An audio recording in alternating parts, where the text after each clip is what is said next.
It seems everything is fine. Hello everybody, I'm Takeshy and I'm here with Quill. Hello. Hello! He came in the home in the fog just a moment ago, and he certainly enjoyed his time with his gnome. Yeah, I love my gnome. And people who don't know, you can guess what it is. No, I literally just came home because there was a big fog outside and I said it. So I actually have to use the back lamp. Because otherwise it would be complete darkness in here. I mean it wouldn't be bad for you. I have the front lamp as well. But it's gonna be fine. Right? Oh yeah, yeah, At least it's not a storm, so the internet should be stable. yep. And this is gonna All be a cool. long moment with the doctor. At least an hour, right? That's how usually my chapters are going. For Oh now. yeah. This is about the same length as the last chapter, in a very similar tone too, but a somewhat different focus. I almost have a feeling that I don't wanna stop the music. It might actually fit the tone then. Okay. Actually, yeah, it does. Um, it gets a little more emotional later on, but right now it's great. But yeah, let's start. The doctor went down to meet with the patients, right? Right. So we might actually get a focus on the doctor. And I think none of the others are here, so you said it's the same tone as the last one? Maybe I'll Yeah. just You spoil know. that because that might actually mean that we are not gonna see the doctor as of and this time was thinking back of how they met the doctor or something like that.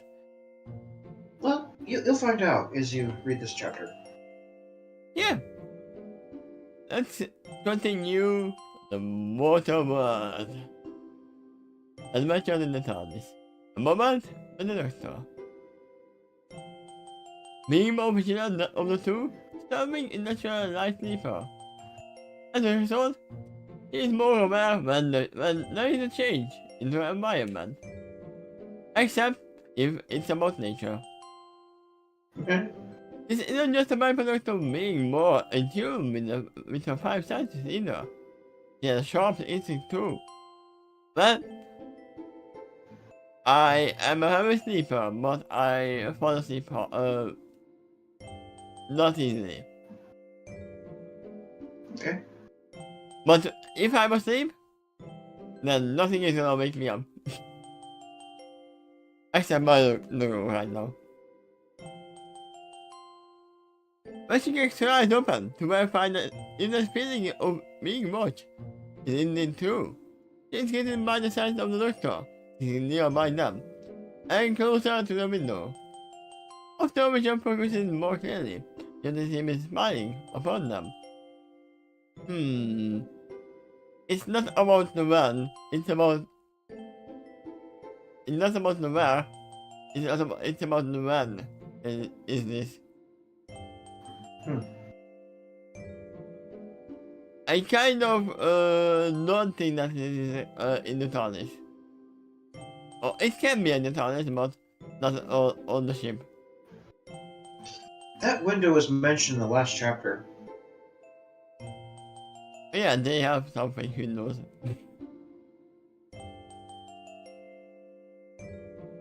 All of these starts are more away. A movement in turn, alert, and the wicked phenomenon. When he opens his eyes and his vision starts to focus, he gets the same feedback that started a moment earlier. No, aren't you two just precious? Dr. Sweet. As he beholds them affectionately.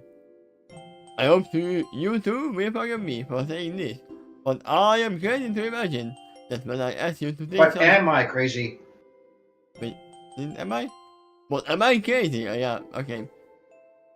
To imagine that when I ask you to take some time off to rest, I thought you would do so in a place that considered more stable and dry than here. Oh, they fell asleep before going back to the TARDIS? Yep. Ah, for some reason I thought that they were home. Not in the TARDIS, but home. Home. Okay.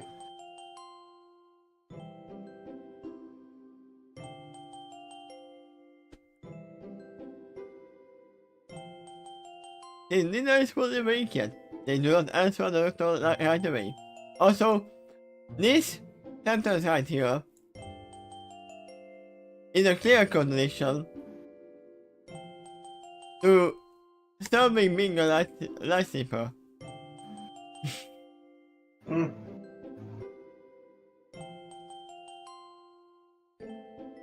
Doctor looks behind him, out the window, for 2 seconds.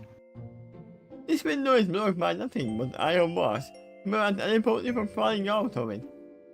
In particular, we gaze at the dark storm beyond the window, as he contemplates what he knows of this tour so far. After that, he gives a knowing grin to Meadowwind, as he had the young blue stallion. It was your idea to come here, wasn't it, Meadowwind? I mean, they didn't come here, they just stopped. Doctor sounded so confident.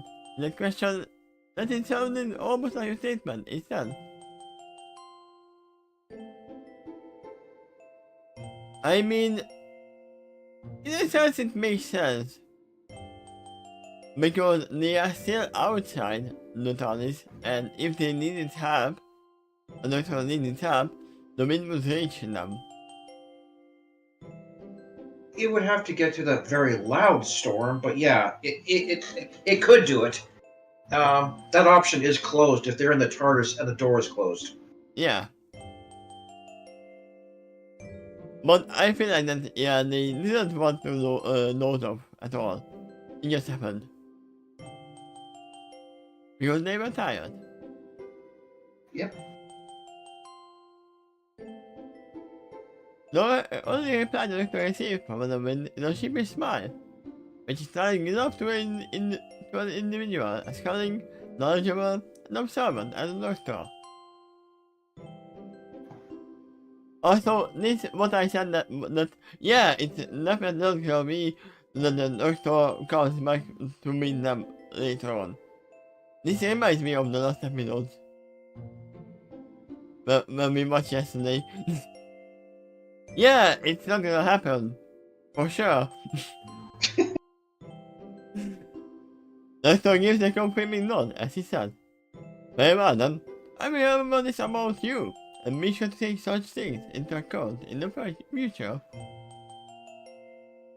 Finally awake to speak, Tommy asked the Doctor, "Did you get any useful feedback about the sick patients in the lower decks of the other rig?" Oh wait, it is another in the other rig completely? Yeah. They're in the rig that's it's in the cargo bay, whereas the residence is in the next one. Yeah, I thought that it was already in the description that yeah, they are linked together, but I didn't know they actually crossed. But now we know. The more you know. Let's not note again, as he said. Indeed, I did. What I discovered basically about something equivalent of the command code. But if they are not used to it, it can be quite deadly. Oh yeah. This is actually indecent to this world and its inhabitants, but it is something so common that the average native has a very good immune system against it by the time they reach adulthood. We just shall be at him out the window as he adds. However, under the strain of the penal circumstances, combined with diminishing food, medical supplies. But nobody to do such has escalated into a genuine threat. Symptoms have grown more severe, and the condition is pending. Yeah, especially because they are locked together. The store settles is back where the over curve of the window. I see the door shade, and crosses one eyes across his chest. And now we know that the window is actually oval. I thought it was a straight square window. So, yeah, oval window with bars. Yeah, we are slowly getting a clearer picture. Mm-hmm. He continued. In the script up, we can expect the symptoms to escalate. Oh yeah, so it's the typical ship window, right? It's almost beyond the edge of the screen here for me. Yeah, it's fine. The end of the paragraph is right at the end.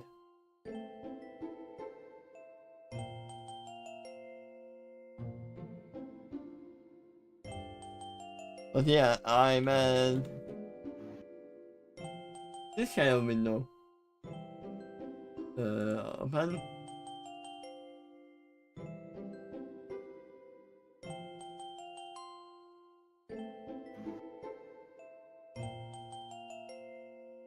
There you go, this kind of window. This one even has the bottom. Since it said oval, it's more like the one in the middle at the top, Yeah. but with bars. I mean, we don't know if it's upright oval or standing laying down oval. But yeah, I mean just kind of picture it as this. Personally, I kind of picture it with the side where it's oval, but either way's fine. Yeah, it's a typical ship window.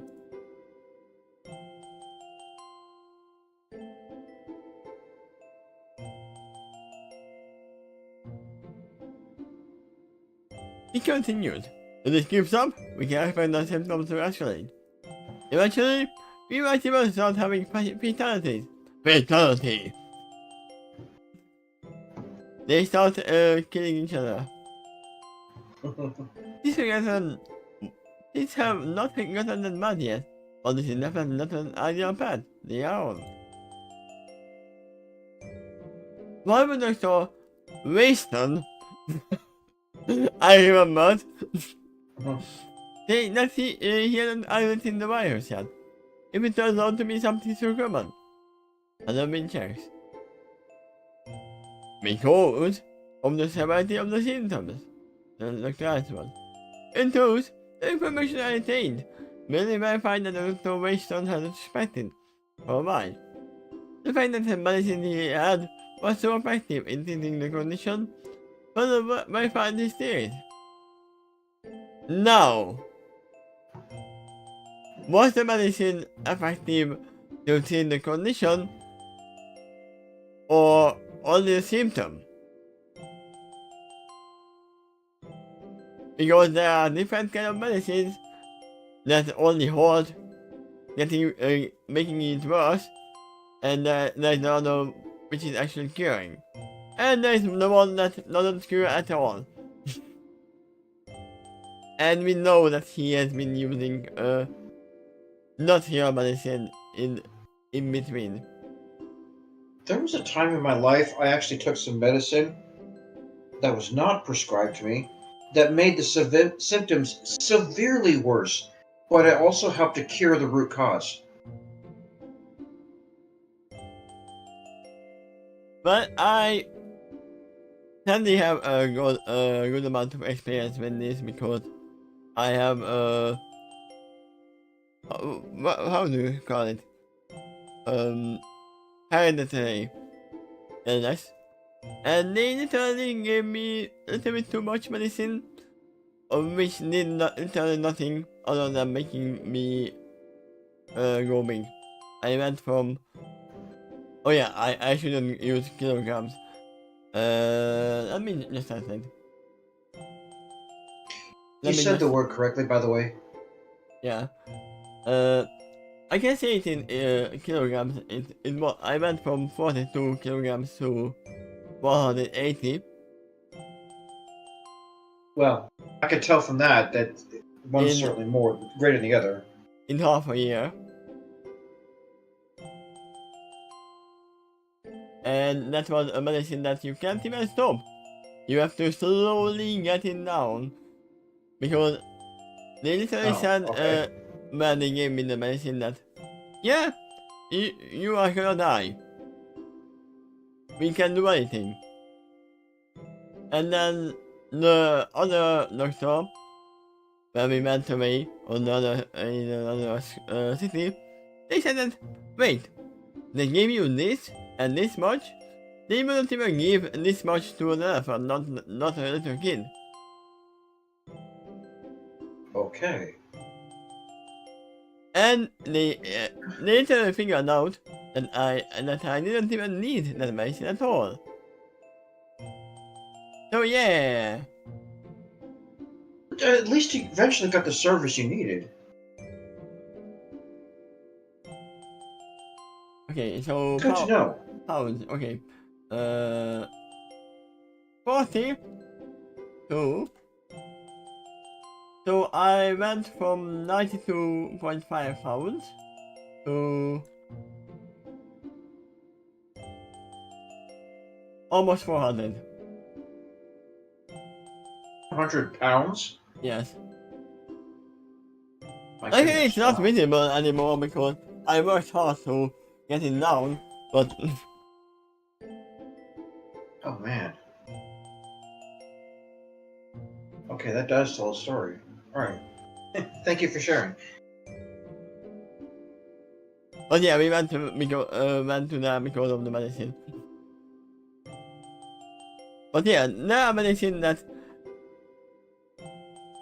even the medical students and the doctors might actually think that it might help, and they would actually believe it. Oh yeah, that's probably very common. But we know every medicine is poison in too much. But no, they are I on would, the other side of the horse. Of the I would pony. probably say that about anything. Some of the healthiest food in the world would probably be lethal to you if you take too much of it. I mean, yeah. I have heard people dying of eating too many bananas. You know, potassium poisoning. Hmm. I mean, there is not many people eating too much of anything, but yeah, it happens. But as I said, they are in the story on the other side of the pony. They don't have too much. They have too little. Okay then, let's talk about the medicine, which we done just did. Now we propose. Actually, I need to take a sitting position, which is an indication. The doctor that she is quickly growing more or less on the way. This is most likely indicative of how serious she regards the situation. What is the medicine exactly? And can we synthesize a suitable replacement using the resources we have access to? Or can we go to another planet and take it? Yeah, that's an option for them too. I mean, if it's common cause, all they need is a grandmother with a lot of soup. Well, you see, that's one of their problems here. Is they're low on food supplies too. So if that would have helped, it's just lacking right now. Yeah, but And if it you really gotta is have that common grandma cause, too. yeah. It's very important to have that grandma ingredient. Yeah. Just don't cook the grandma in the soup. It's That's just not gonna help as much if it's your silly uncle. it might have as well.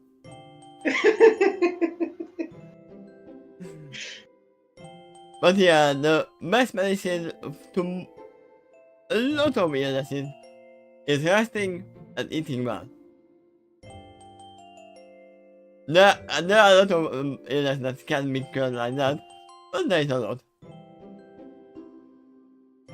The medicine in question was a kind of coral reef crushed into fine powder and mixed with the medical application of a certain seaweed. I mean, you are in the middle of an ocean, you can get coral reef and seaweed.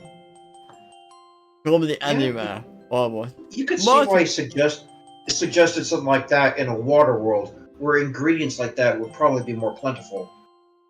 Yeah, but there's one problem. A storm is happening, and you wouldn't want to go underwater. You might think that in a storm you are safe underwater. No, you are not. It's even more terrible than overwater. Because of the tide. You would get swept under and never to the surface. Unless you are asleep only, of course. The story informs them.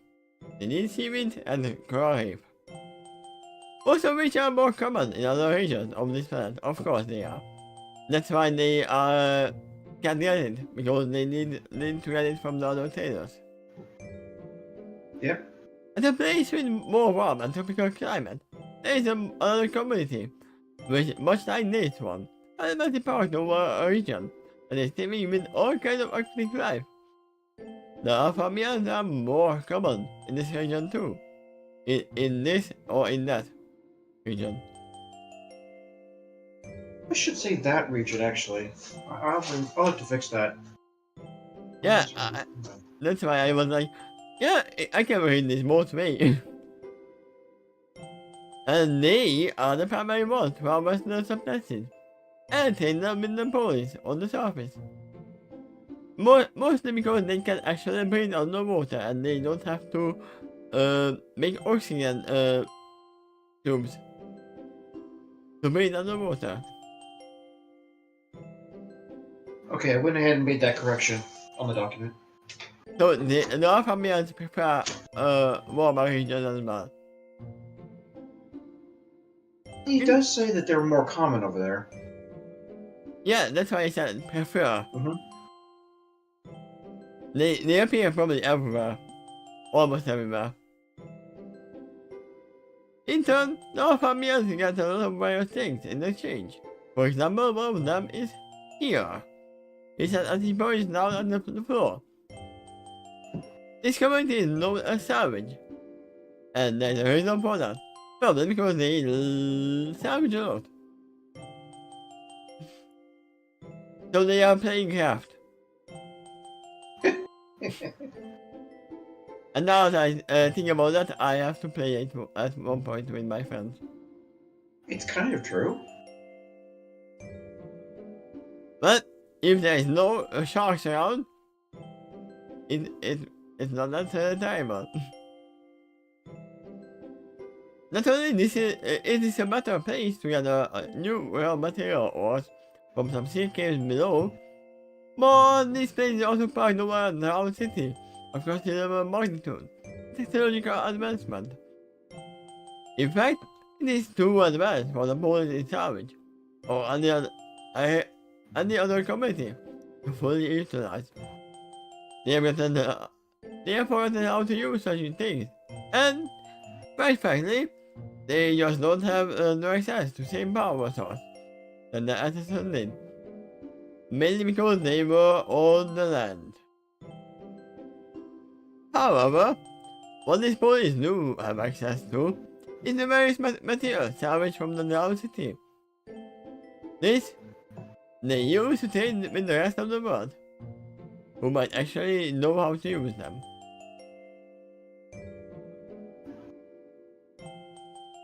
A drowned city? Another bit repeats questioningly. The one that is died in southern civilization. Oh, I get it. Savage is part of what used to be one of the rare madnesses of this planet. It must have a higher topography compared to the rest of the world. so they don't even have to go that low underwater. Yep. Not as low as compared to the rest of the world.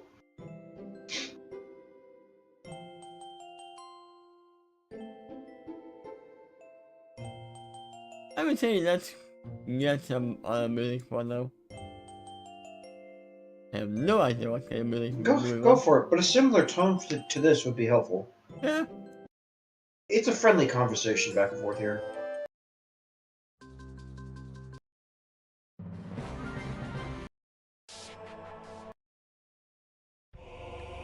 Yeah, definitely not this one. No. You don't want the dark team. Oh, there we go. Yeah, there we go. Nice.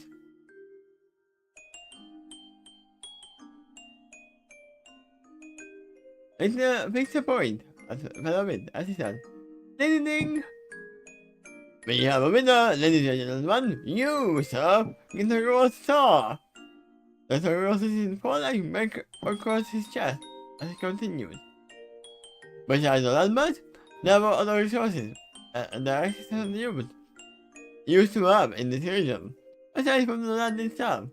For example, it has far higher than average working activity, but was useful.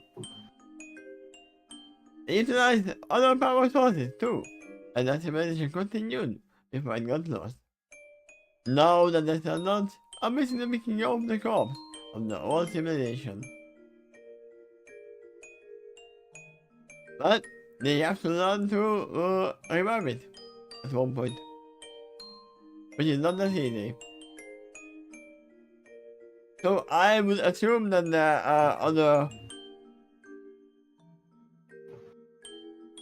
how would you call it? Other ships like this, other, how did you call it?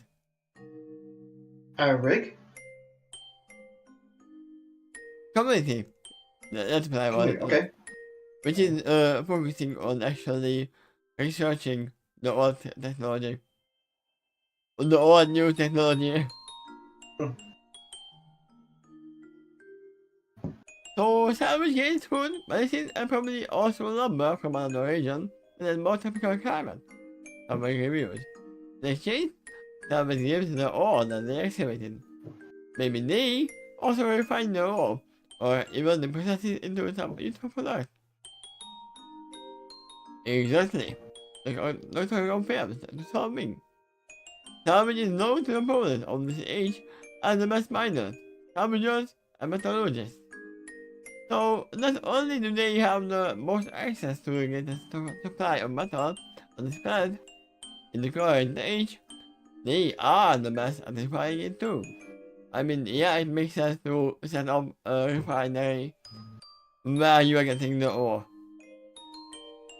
Right. Once again, we are going back to Satisfactory.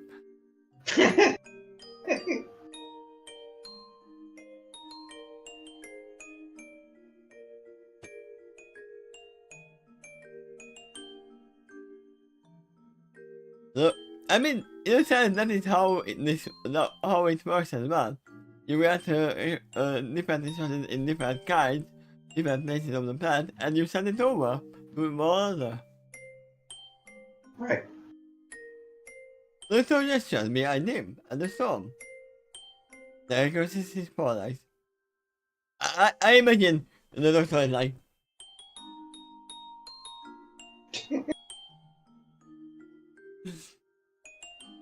however, because of the storm, it has ground that thing to hold. Also, because this has gone on so long, it is choking the life out of this community in more than one way.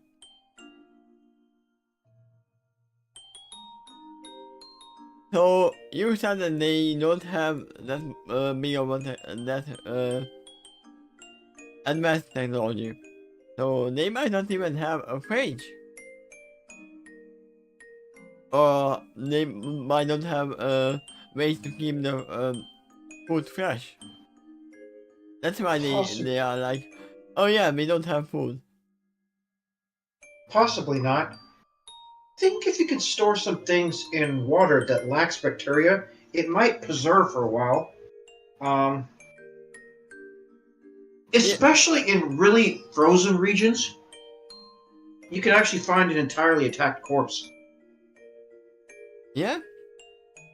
But still, they are slowly going out of food. I mean, they Yeah. definitely have some, but they have to actually portion it. That's the problem. Because it is a big community. Fortunately for them, we came by, and so we began to tear off. But she realized something. He abandoned her eyes and cried out, "Oh shoot!" She snaps her gaze and followed me. Beside her, as she complained, "People understand nothing to get those food supplies handy." I mean, time or he just went there already, right? Read on. Relax. I told me to as he gives them a performing gesture before regressing in the spotlight and been taken care of. Watching for you to get his managed to find the knowledge using the spell you created. Right Okay. him there. Yeah. I was like, yeah, he was going there and they said that they told him to tell Durfee, right? No, they didn't tell him, but luckily for them, as we already discussed it last time, the dancing light is not a concentration spell. So it lasts 30 minutes. Even when he falls asleep. He says with a nod of appreciation to Fellow Wind for that. Well done! Once he got there, he simply knocked on the door, and eventually got the up in the action. Which was also able to not Duffy, and this movie had no hostile intention. Before Duffy even opened the TARDIS doors. Yeah, imagine him knocking the door burst open, and Duffy knocks him over.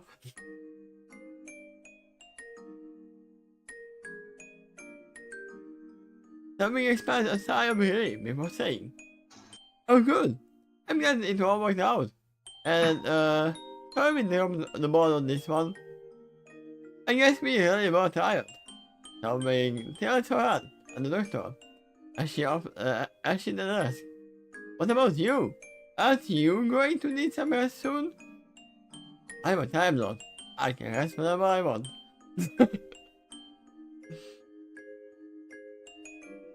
"I have two hearts," Doctor reminds them. "As such, I am more about stamina. That includes needing to make sure no rest at all." Almost what I said.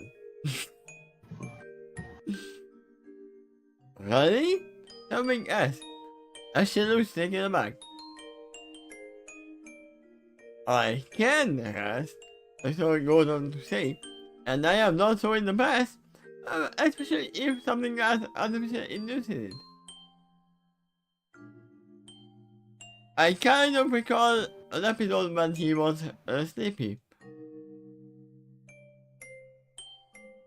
I remember an entire episode where it focused on that and the confusion between two realities that and which one might be the dream. Yeah,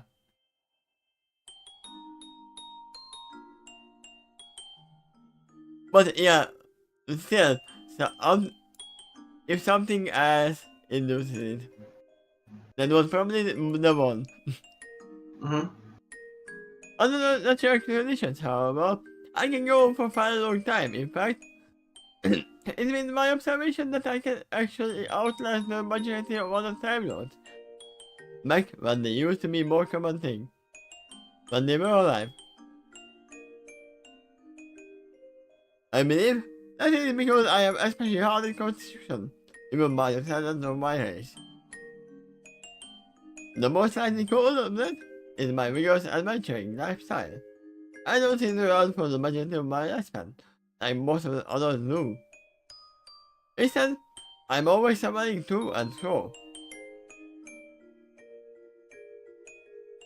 Wasn't the Time Lord completely destroyed?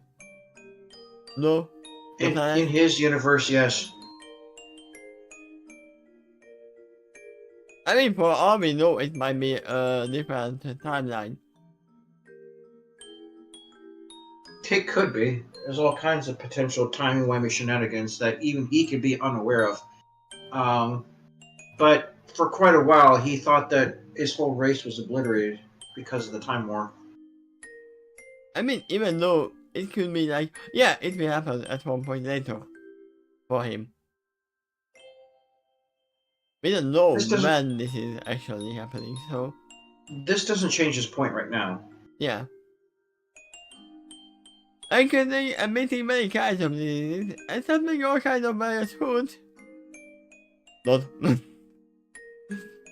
I work very hard to my tired and tired, so I really have earned my peak health condition. And if the other Time Lords were like him, then they would, if they were traveling and adventuring, they would not be wiped out. Because they would not be sitting home on their planet. Yeah, that's basically his point. Is the majority of his other race tend to have a static lifestyle. Yeah, and I don't know if he has spoken about this before, but I told some people already that one of the superpowers, the only one I would be interested in, is needing no rest. Like literally like the doctor had. Like, you can rest, but you don't need it. That is the But superpower I would want. I don't care about it's under, flying or stuff.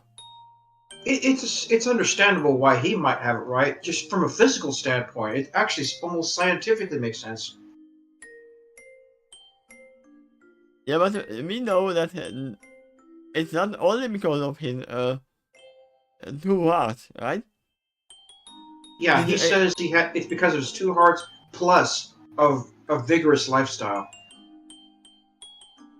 yeah, but this means that actually not only his body works differently, but his mind as well. I mean, obviously he's a Time Lord. Oh He yeah, he's is, very bright for Time Lord. yeah, his brain might need to store a lot more information than a human or a pony. Definitely. That's why he would not get so much mental fatigue. Because most of the rest of the human body goes from mental fatigue, not from physical.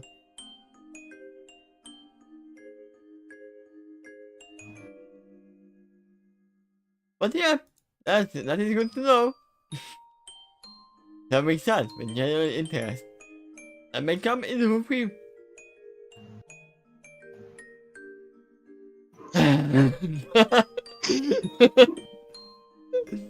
Plenty of times now in the future. I'm sorry, that just came out of nowhere.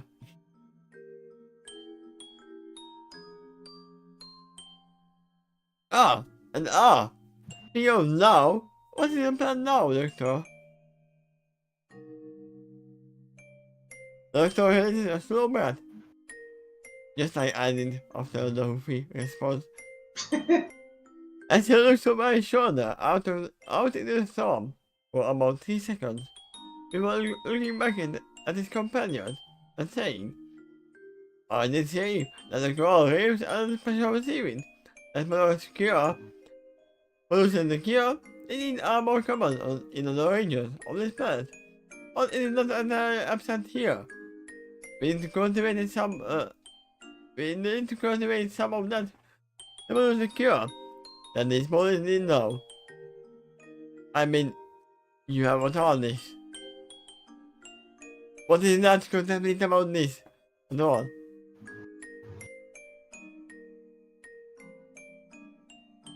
There's a catch, isn't there? And I've been figured. If it wasn't easy, they could have done it by now. I mean, yeah, coral reefs are usually made by nature for a lot of time on calm waters in a water biome.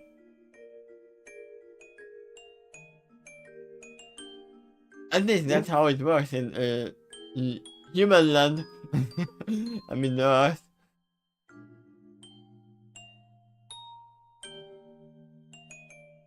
That's or not, as compared to fellow men. But I still love you, fellow. I've come to expect that from you. That's our size before it goes on to say. Yes, there's a catch. First of all, there isn't that much of the stuff in this region. Secondly, simply getting to it is harder to access. But they can do it with the technology they currently have. If the alpha males were here, then this could have gone easier.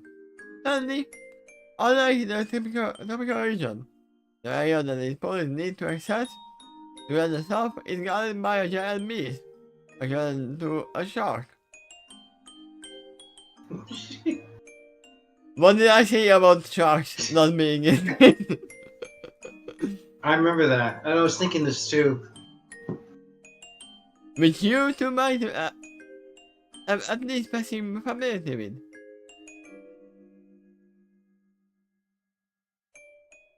Why would they have familiarity with the shark? Well, they might have heard of it or read about it. I have never seen one, but I heard about them. Yeah, there you go. I love it from the doctor. They can be very dangerous. You don't see. It's called a giant beast.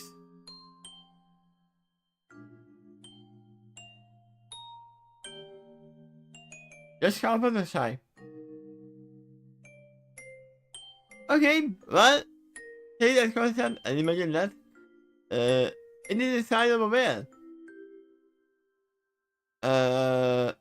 I'm pretty sure that Phenomenon didn't see a bear either.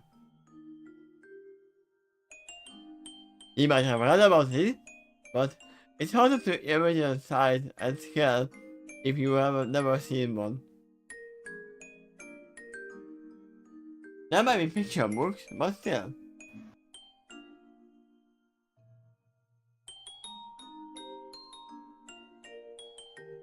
It goes on to describe. In addition, it has a erratic hide.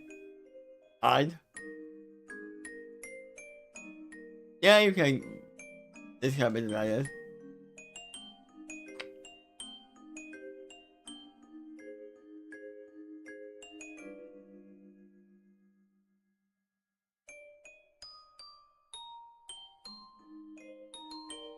It has a erratic hide, and it can generate an electric current around its body to shock its prey into its submission. Wait, you said it's a shark. No, it's not a shark, it's an eel. It's an electric eel. It could generate 1.1 gigawatts of electricity. It might even turn off the screwdriver. Question about 12 tentacles on it. Picture one on each side of it. Then what you got? There is a word container for the title of Apex Predator. And a serious problem on their hand. What you describe behind that is Cthulhu.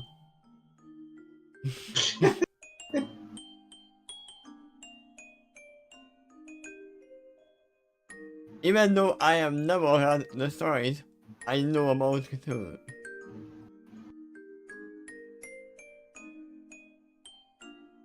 Yikes! That sounds scary. Tell me agree. Is it intelligent? Can it be reasonable? Good question, also does it want to be reasonable?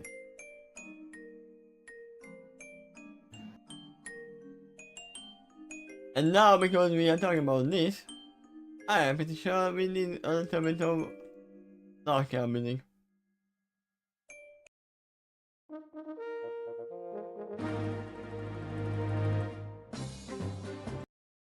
On a heroic adventure.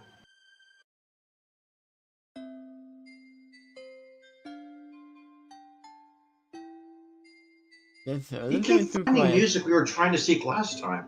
Yeah.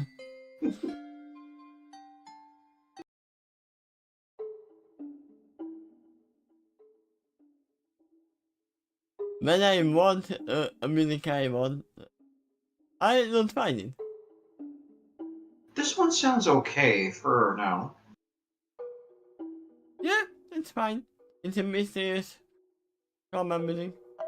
I need to eat it louder so that people can hear it as well. There we go. The answer to your first question is yes, but barely. So it's barely intelligent.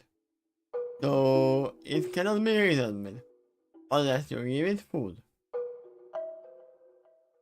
It does have an intelligence, but it's not advanced enough to develop tools or a language. Or at least that's what it wants you to think. It is an animal intelligence. As for your second question, can be resolved? It shows. Well, it depends if you have something it might be interested in. And I said food. What is the police? The creature, which the natives call Titamax? Yeah, a Tatovax. Oh, Titamax, okay. And just for your interest, if you just call Tata, in Hungarian it means grandpa. Grandpa? Yeah, Okay. it's a very old electric eel. By the way, it's a general interested in hunting these police down, especially when they dwell in the metal machine. You meet submarines and Something like that, yeah. the Tatawax has no interest in the taste of metal. Curiously, it rarely hurts them even if they are swimming in the ocean, unless the police venture too close to the Tatawax's hunting ground. What is it hunting for? The Tatawax is a very territorial species, like most animals. Not only does it vigilantly guard its territory to guard its food supply, but such a region is also where they lay their young and when they grow up in their early years. Wait, you said, giant beast, but now there is more? Yeah, I can see why this area is dangerous.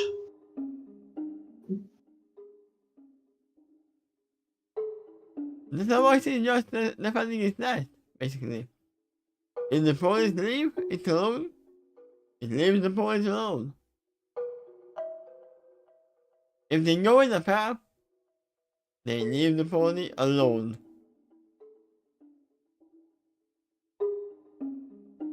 Unfortunately, however, this pony is not ready to go there now because of the persistence and sheer power of the storm. Without the ability to get more supplies from the other regions, this is now the closest, if not the safest option to get more of the medicine. Objection? TARDIS. Hmm. Doctor shrugs. Must be only need to cultivate enough to have those bodies when the current crisis. If we get a handle on that, then it buys us important time. Yes, I am still saying that the knowledge is the easiest solution, but the doctor never goes for the easiest solution. He goes for the lasting solution, right? Yeah, If he based. teaches them to cultivate their own, it's gonna be more lasting than, oh yeah, I will get it for you for this time, but next time you might all die. Yep. But once again, this is a butterfly effect. If he teaches them how to cultivate their own, then the other races might not like it, because they will lose something to deal with.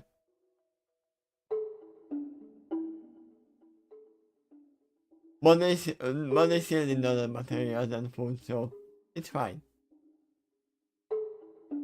You don't use a timetable to a time, but loses more or will be more plentiful, so we suggest. It may be easier than going to a shark-like creature. It seems they all forget that the TARDIS is not just a time machine. It can go places as well. Yeah. Stern and Feather's not as accustomed to it, though, yet. Yeah. That actually is an option, like to agrees, with improving not solving. What we might resort to it, to eventually. For the moment, I'm just seeing what we have access to right now, right in front of us. If we can find a way to safely deal with the problem in this era, then I feel that. But overall, I won't let these boys die. Not if I can help it. Also, solving cases without going into other areas makes it less likely to cause problems in the future.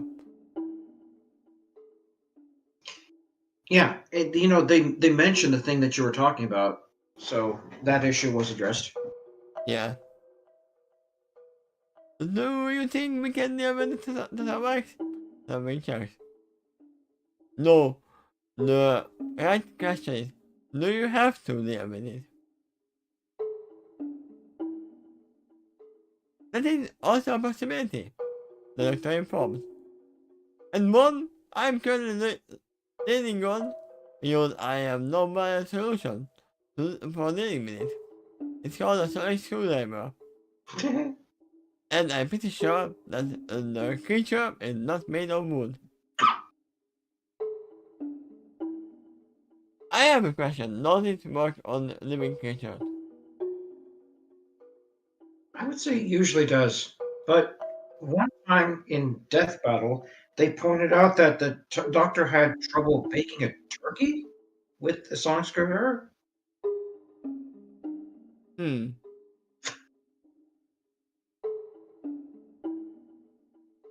To But that one, I it just might have to actually. shrug. Yeah, there is one possible solution for this. It should. This doctor could actually make the sonic screwdriver make an equivalent noise of the star from Buttershy. That I'm would pretty work. sure a certain kind of sonic vibration would be very similar to microwaves in a microwave, just because Yeah? of the vibration it causes. Yeah, but we don't You want do to it, cook the yeah. If you do creature. enough vibration, it excites the molecules in there, and therefore it heats it up. Yes, he does not want to do that, but I'm just pointing out that's a possibility. So logically, it should be able to bake a turkey. Yeah. Also, do we know how this Tetherworks communicates with each other or navigate? Does it have eyes? Or does it use sonic waves like no fields? You have Because to read on to find out if they do know that, or if they don't mention it, then they don't know it. I can have a solution like make it think that you are one of them with the sonic screwdriver. Like Fluttershy did with the flash bees and a certain mask. Yeah? Something else on the look as she asks. Does it have to do with your sonic screwdriver? Same as usual? I mean, probably not the psychic paper.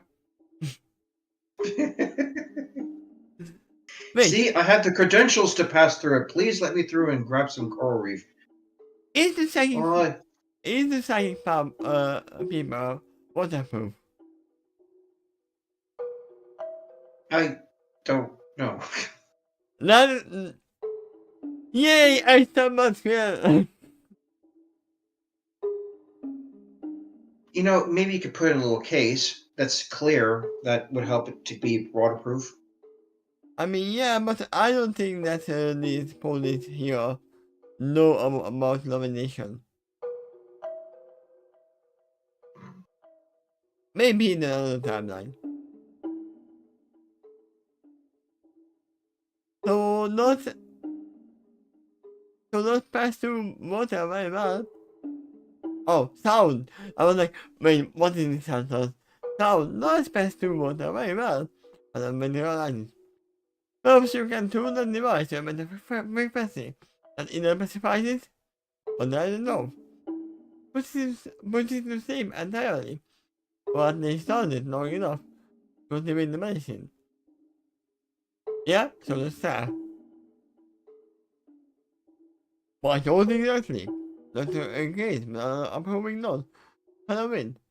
To do this, I mean to find the right preference. Achieve one of these results. I, of course, would much prefer an option that harms the creature to the least degree. I mean, literally all he said, maybe the sun is least of it, but all of these are non-violent options. Mm-hmm.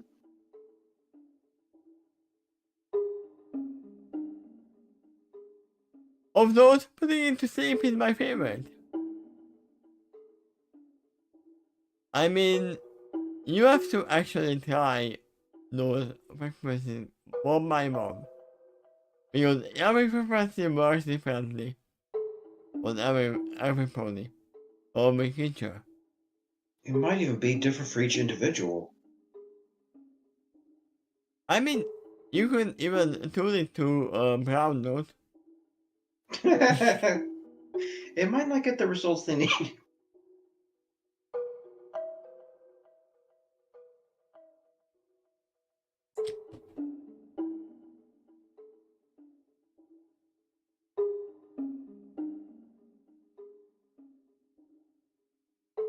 However, in addition to needing to find the right frequency, I will also need to develop a method to amplify my sonic device.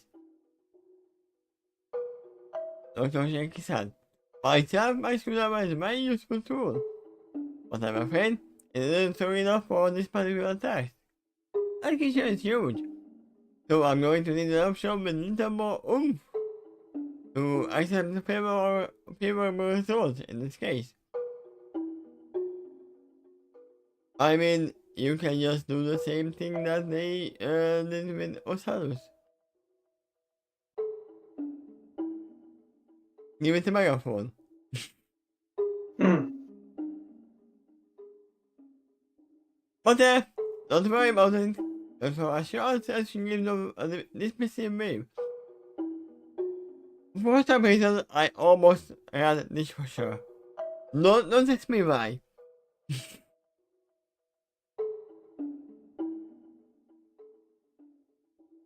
Just like this, is well within the capabilities of my ingenuity, and I appreciate the challenge both. Oh, okay.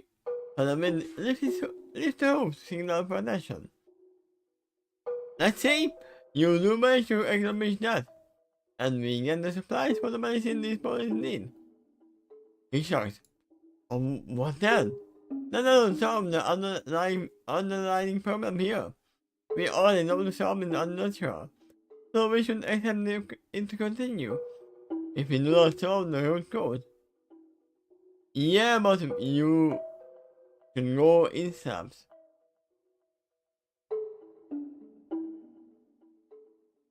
If you have whole crew who can man this ring or put in this ring, then it will be much easier for you to solve.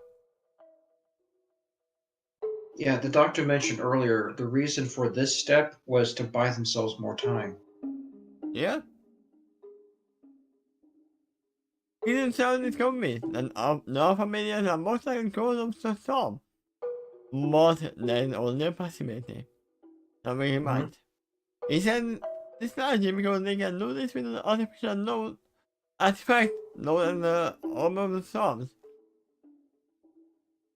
So make this hard a bit to those direction, as she said. I'm curious to hear the opinion on this, Doctor.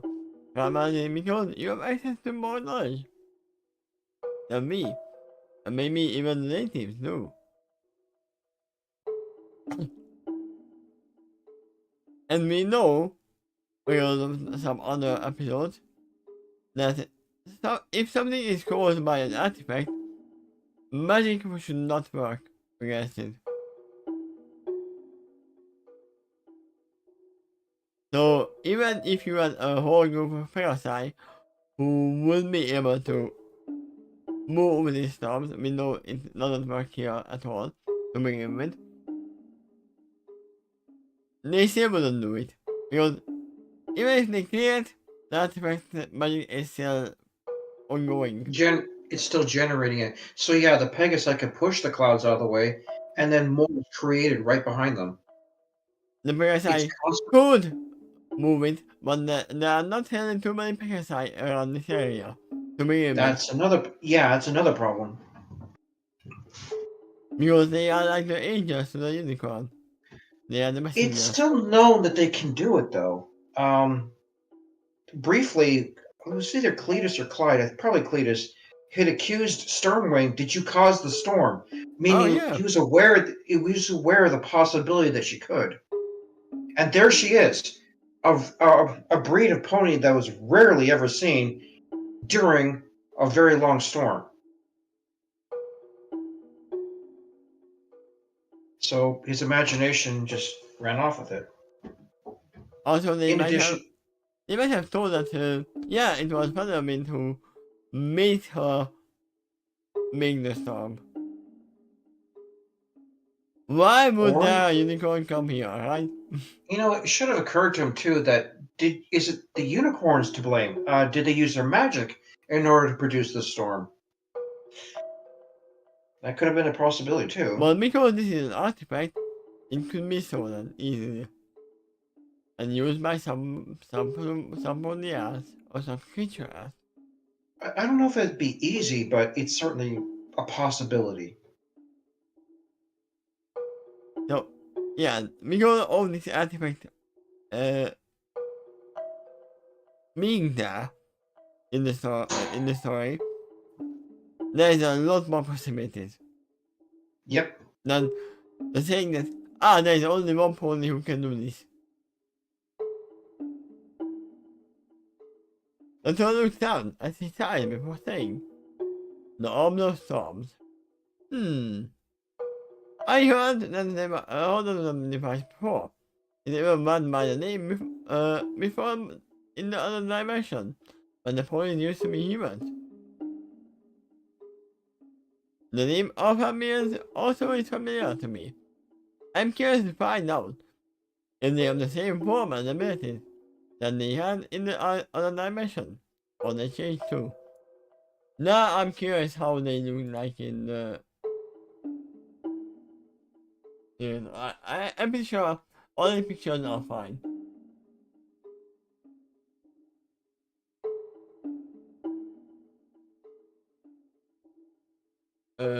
Are you sure they were written like this? Alpha there is no result. That doesn't surprise me. I made up that word. Oh, then what were they called? What were who called? The mods in the water mod.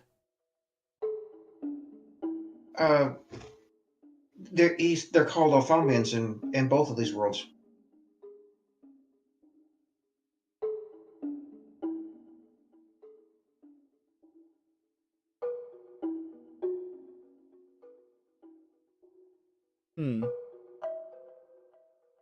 I only get the Cyberman, but I already know them. Might be because of Doctor Who's stupid copyright issues that, oh yeah, only British people can see our pictures as well. Okay.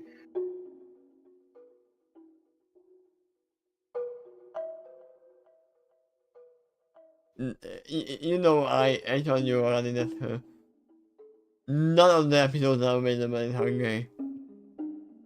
The highlight is where you left off. Yeah. He looks like a numb. I'm not entirely sure my knowledge can be reliable in this case. Or it's also too accurate to be dismissed.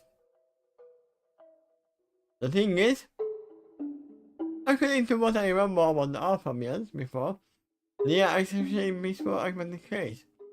They are not capable of an advanced form of linguistic communication insofar as sound is concerned, but they are capable of producing sound. So they probably talk telepathically. Remember you said that. As a matter of fact, they can produce hauntingly beautiful music under the water. So they are like sirens. But not the pony sirens, the human sirens. Because we know that the sirens in the pony world are a lot different. This is episode 2, and they do so in a car. Or single acoustic environment, like underwater. Or maybe like in a cave under the water. Yeah. He knows that phenomenon as he goes on to say. We already established sound travels while underwater, and this is a highly intelligent species that figured out that a long time ago. While the mouths, throat, and tongues cannot produce many sounds that we can.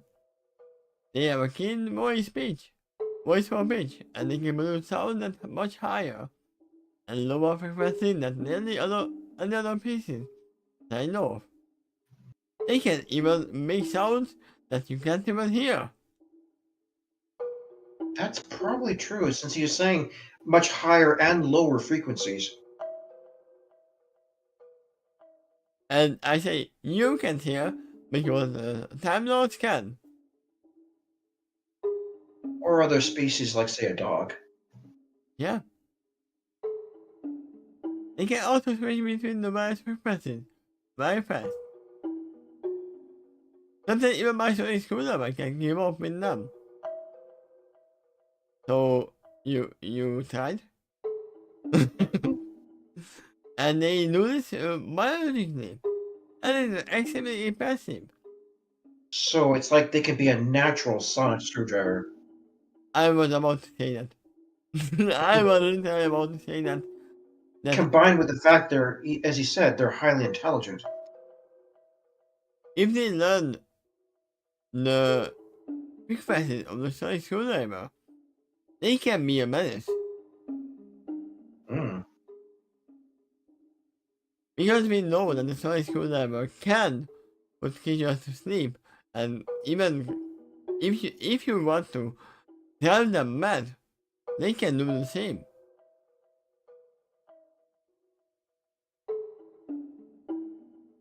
I would say that if they were not a peaceful aquatic race, they would be more dangerous than the sea creature.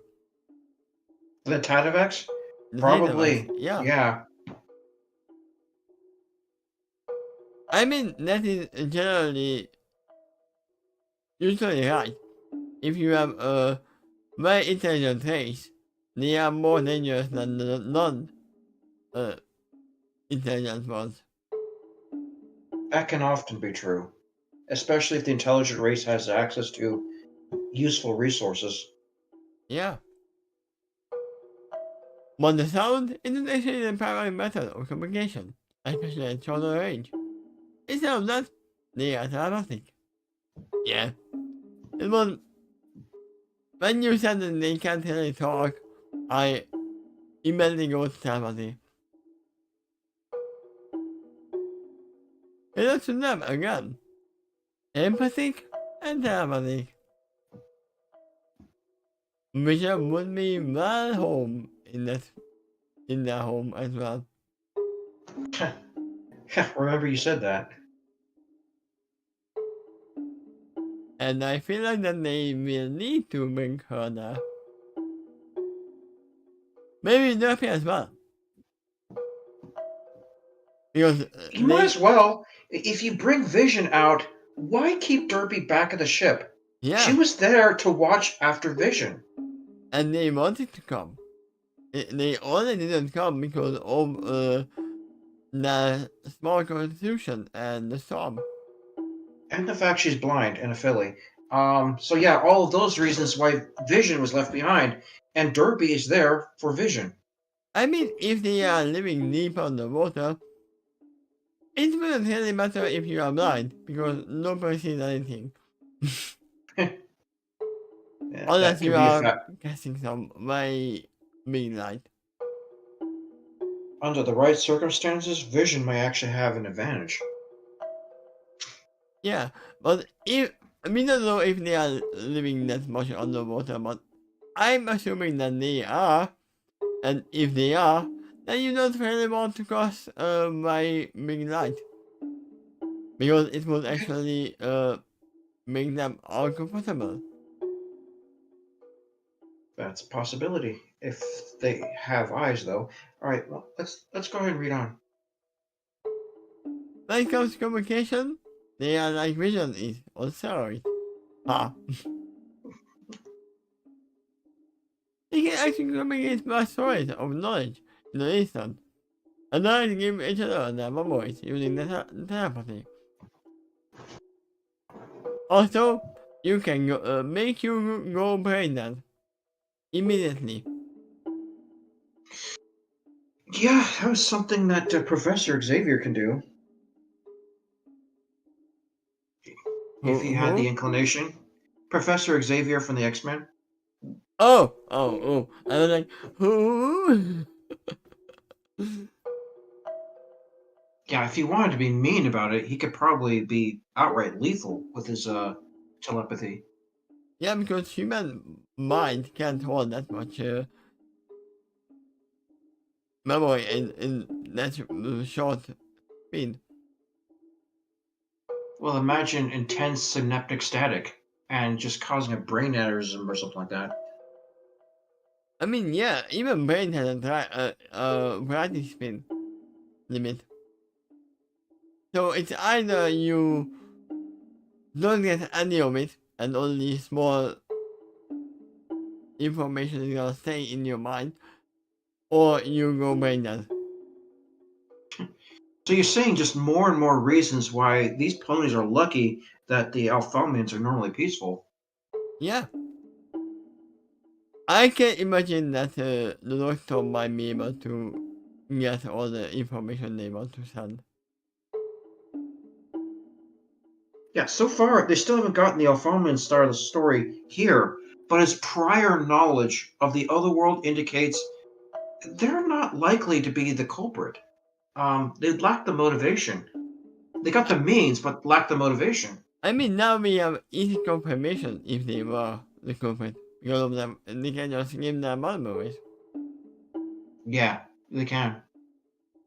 What? As I'm a skeptic, can you be sure that they are giving you the true memories? Remember that you said that. Can you imagine how much knowledge a race like that can hold when they can shine that instantly? I mean, yeah, but no.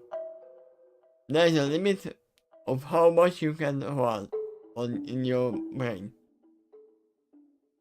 Well, that also depends on the brain. This species might be more adapted to soak in a massive amount of knowledge. When an Ophthalmian student goes to a school, this teacher can go like, "Here's what it's like as if you did it before," and then just gives you the knowledge like downloading how to fly a helicopter to Trinity in the Matrix. I mean, it would be lot easier to learn. Hmm.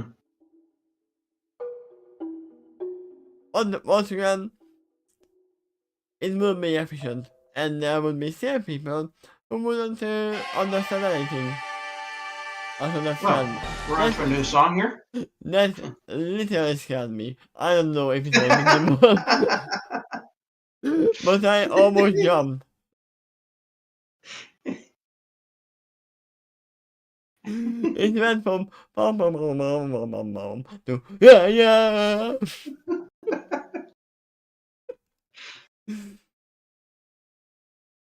They were just testing to see if you're awake. Now I am. That was This is nice. fine. We This can, is we can go, fine. yeah.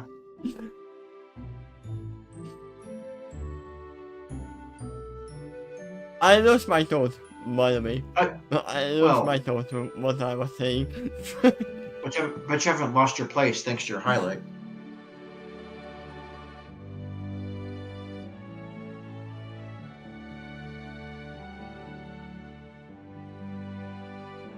Yeah, Maybe you should yeah, turn we this down were. a little bit. Yeah, listen to me lower.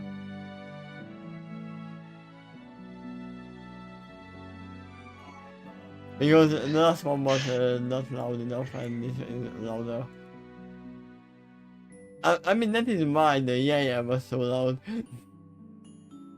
Yeah, we were talking about the school, that it will be efficient. Yeah, I remember now. But there will be still people who would not understand what to do with the information. I mean, even now, there are like people, like, what am I gonna do with this me on the square on the field?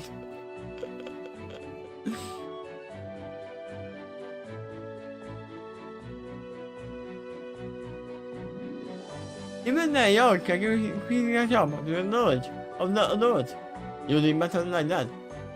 In addition, they have even learned to store tapping machines in crystals, which they can later access. To them, that's their form of writing and reading. Funny you mentioned that. Funny you mentioned that. You can turn it down a little more. Yeah.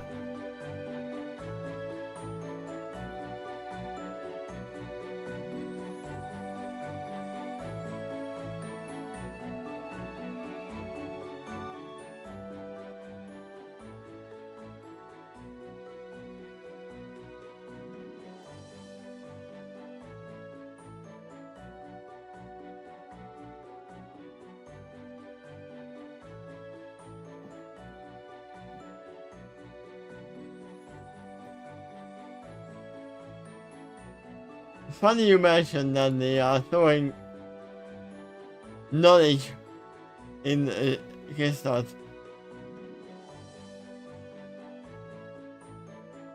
That was literally one of the things that happened in the game. Cool. And also what happened in some cases. That there were too many information in some of those. I am actually fine, thank you, Mass. I am fine, I am hungry, and I am tired, because I just came home from work an hour ago. An hour and a half. Yeah, we know that you're Hungarian. No, I'm hungry and hungry as well. But soon we are getting close to the end.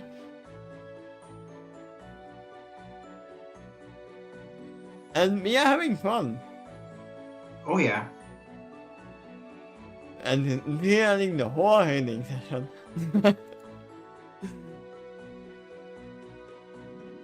There are many reasons why they are so peaceful. To begin with, music is calming.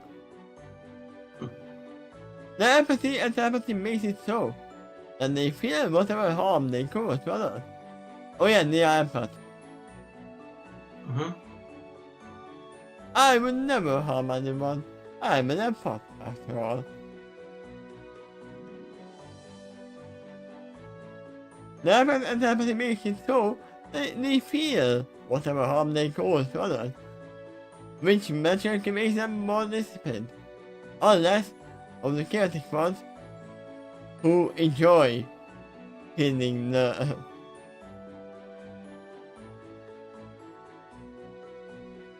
harm that they cause to others. Well, the victim would have to enjoy it too. No, they can enjoy harm while others don't. Well, then you enjoy the harm, but you feel the fact that the victim doesn't, so that it's mixing with your emotions and confusing the message. That's why they said the ones who love chaos. For some reason, they also feel encouraged to spread peace and joy. They consider it one of their primary purposes of life. They love to serve and promote harmony, so far greater degree than I have ever encountered, even during the most peaceful and joyous days in the quest here. For the Twilight, individually it doesn't scale in society. You can simply share all about the memories that easily. In addition to all of that, there is the symbiosis to consider with the police. Why would the alpha males attack the white race they are benefiting from? By harming the police, this race would only be harming themselves in more ways than one. And this particular race is unusually wise and mature enough to fully understand the consequences of such an action. It's done. It's just in their nature to do something like this. But what if something caused to change their nature?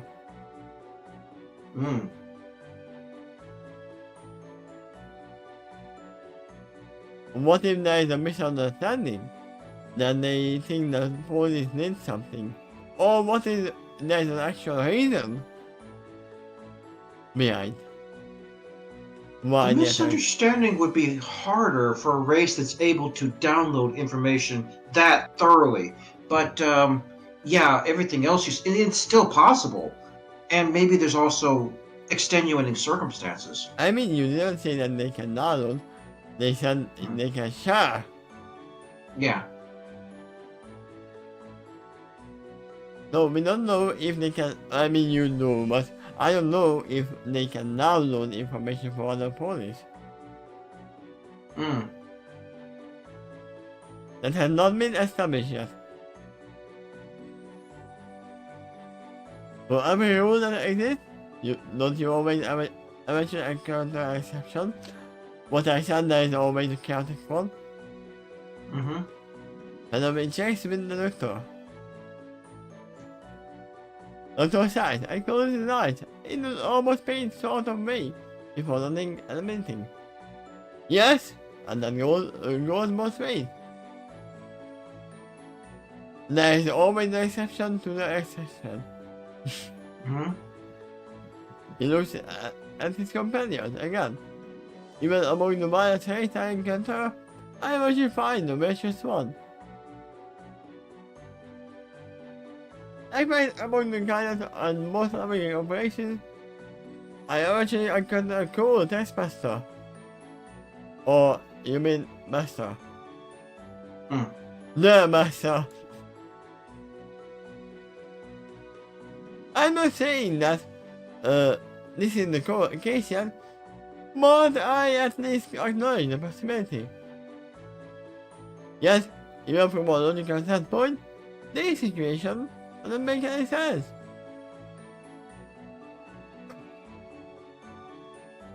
Consider Gator's argument. He thinks the alpha males are guilty simply because the alpha males have the means to accomplish the storm at all. But he is a pony. And ponies Alright, Captain Case.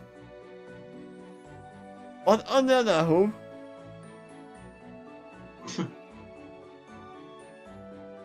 I'm surprised because the doctor is speaking, and there are no other police around, and there's no nothing to gauge his mistake of not calling hoops. According to my memories of them, and finally the major termination police were counted them, they discovered that the alpha males are very likely wouldn't want to do this.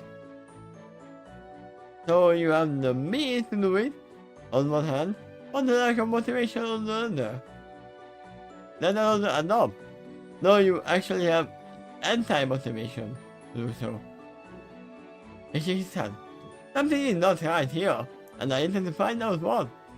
To that end, I actually plan to confront them, who at least get their side of the story. Something, or some creature, is trying to frame them. That's possible. If in doing so, I discover that there is a problem that I can solve, then I will proceed to do so. Doctor is forgetting one thing. He is not alone. And he is forgetting it a lot of times in the actual show as well. Yep. But how will you contact the alpha male? Solving checks. You said yourself that they are the common in this region. I don't know why, but that's what you said. In this region. Once again, you have the TARDIS. And you have other means. Some match as well.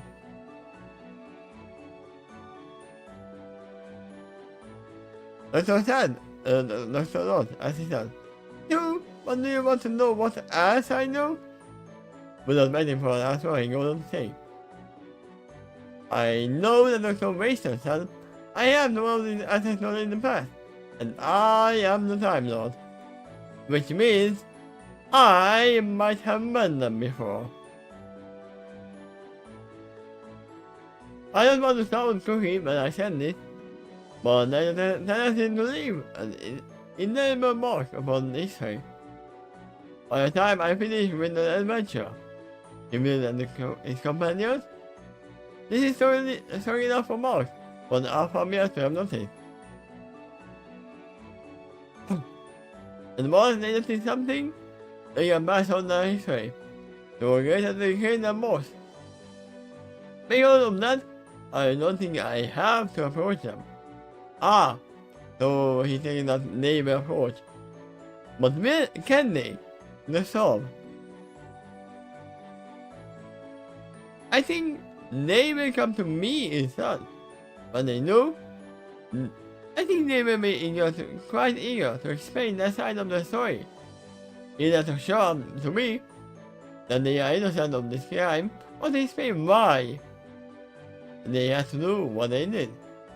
In a way, I tend to listen to them and do what I can to help to either side.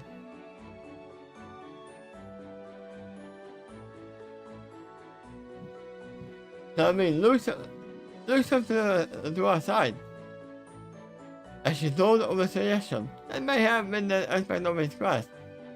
But there's a reason she is also reluctant to open it. Since the doctor notices her expression, however, he prompts her. What is it? I realized something. The doctor still hasn't met the captain of the ship. Possibly. He went there to meet with Watson, and then went out to meet with the patient, and then came back. We still don't know if the captain is on their side.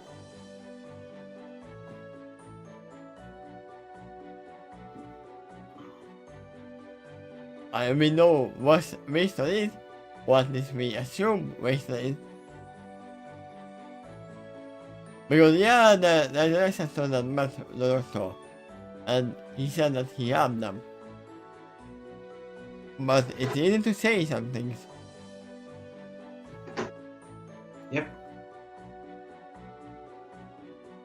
I got one idea that might help in the respect of your cat. Herself. I should look back at the doctor. But I'm not sure. But if it's a nice idea. But it's not, anyways. Doctor encourages. Something missing, as she said. Well, you said that this case is highly empathic and empathic. I see where this is going. Yeah, Doctor confirmed. I don't think either of those rights guarantees that they will tell the truth. Don't be explicit. If they are so good at hating others, that probably means it's hard for them to feel to each other. After all, they are all equally empathy. They would probably sad if they were telling lies to each other. But you are not empathic. But wait. Is Stone saying that they should use vision as a lie detector? That is what she's saying, right?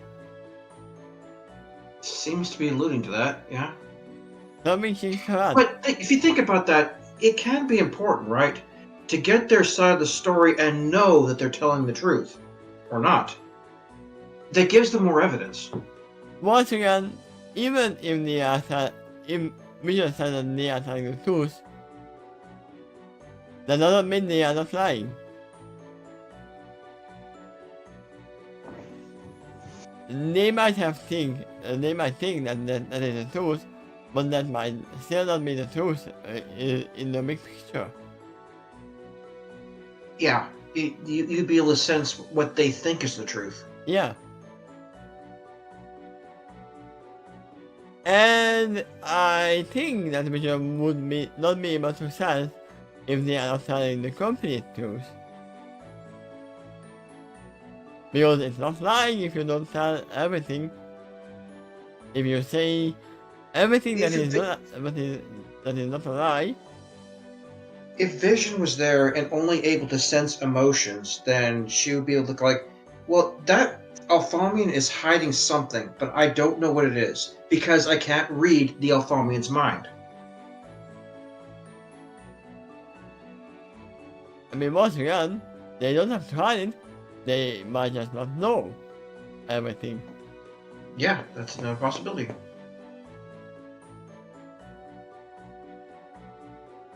And I'm pretty sure that leader, there is definitely a leader of a kind of emperor or something. They might not tell them everything.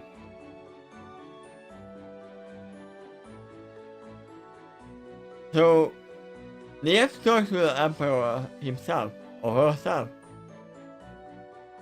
That might help, yeah. Under normal circumstances, however, it may be easier for them because they may be swimming to another non-empathic or empathic race. I see. Dr. San, I still know what I need to admit. So you were thinking that maybe I should invite Mission to join me, but I see our familiars in order to verify if they are trying the truth or not. What if you do that all the time, not just with our familiars? That's a possibility with Vision.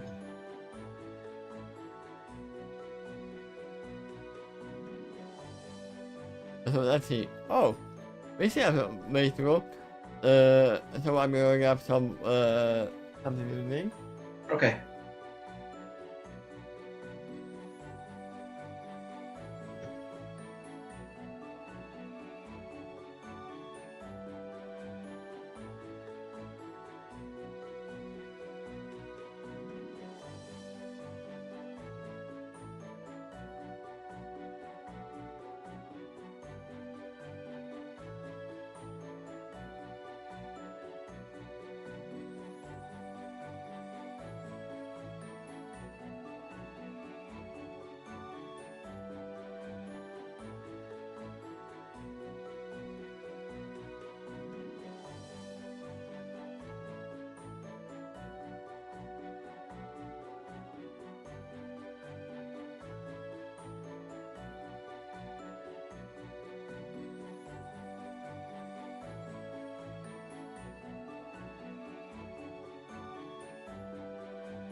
A little glass of water, please.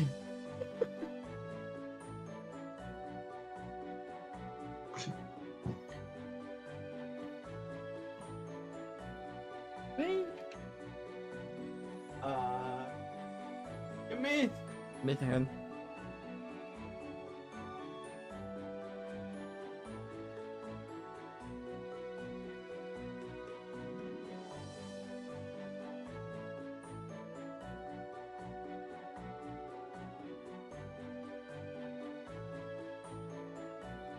Okay, I'm back.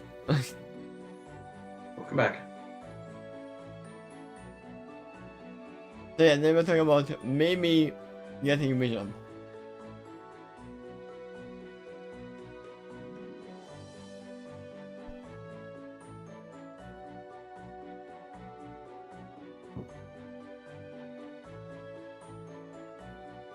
Maybe, but she is also technically a nice sport during an adventure, but it is difficult to even the natives to stay healthy. Having excessive with the wind. I have to admit, I feel torn over this issue.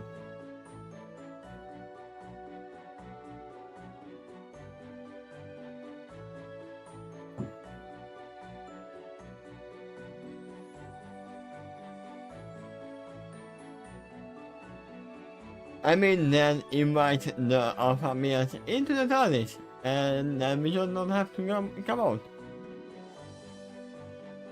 Okay, well, you might need a lot of water in the TARDIS then. It's possible. I can't reject the possibility, yeah. I kind of recall that the TARDIS can make any kind of room inside, right? Oh, yeah. So it could easily make a room with a big pool. Yep. Having empathy with the main. I have to admit, I feel torn over this issue. He's hard. I understand, yeah. You say nothing about potential balance issues. He wouldn't be able to see any of the nets he could grab. Perhaps he could on the side of or some other obstacle that could swing in her way. If is not an option, then she will need to be very careful for a while. That's advisable for any report. Advisable for any report in general. But especially so for this fall in this unusually vulnerable. So outsource, she outsourced and she has. But can we afford to ignore this option either when so many other lives are also at stake?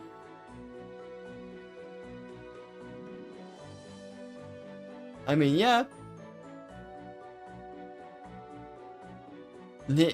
So many lives are on the stake, and weather is the signaling. So you can understand her dilemma there. Yeah. Luther runs in the station and turns them out. He now fits in the direction of the window, leading out the raging ocean storm beyond. He is quiet for a while, before he turns his head enough, looking over his left shoulder at his companions.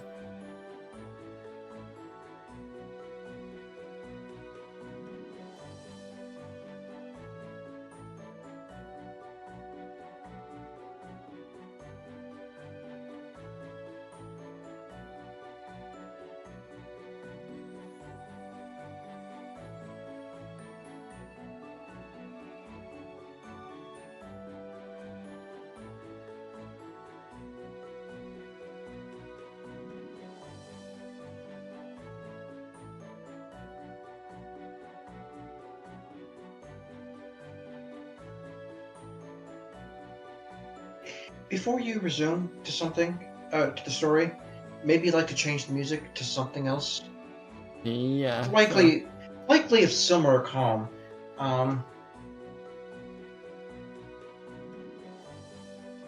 in the meantime. There you go. Owlicious is in the house. Yo. I imagined him turning 180 degrees. So, what kind of music do we want? Probably something of similar calm. Just something different for...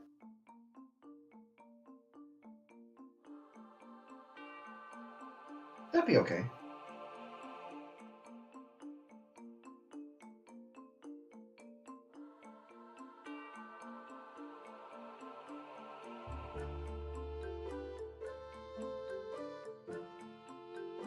It's pretty rare, but I invite all children to join me in my adventures in the TARDIS, especially as a long-term thing.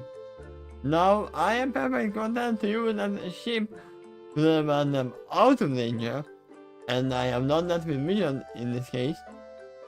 Rather than that, he may gain the target of a creature. We cannot kill it yet, or even slow down as much. Her mother requested for us, and you in particular, Father, keep her safe. It was an option you didn't expect, but nevertheless a good one. I was more than happy to have you deliver her safely for her. One thing you should consider is actually asking Vision of her own opinion. Yeah, that's another factor. You are talking about a pony, not a thing.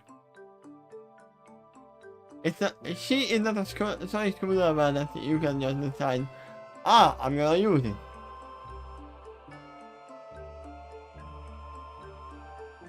Let us turn to look back at them even further, as he goes on to say. But you have to be aware of something. My journey in the TARDIS has delivered me towards danger many times now, and many forms of it too. And will do so later on as well. By having Quill stay locked up, that risk gets multiplied as the journey continues. In this case, I didn't choose this time or planet. But even if I did, With two O's, that means choose, not chose. I didn't choose.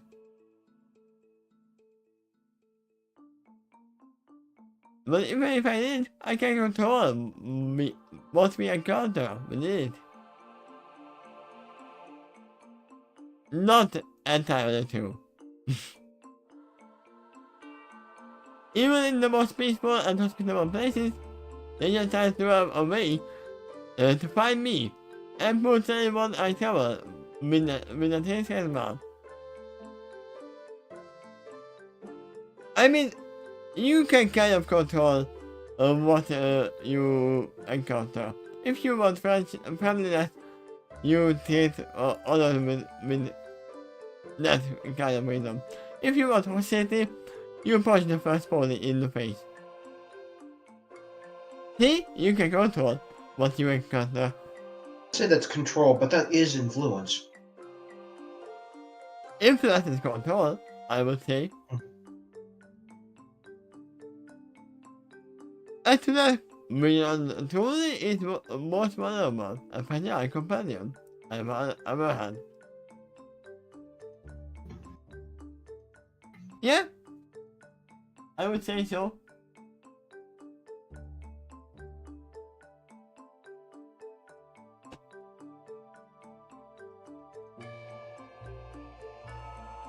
I mean, I have only seen 2 companions, I think. And one mentioned.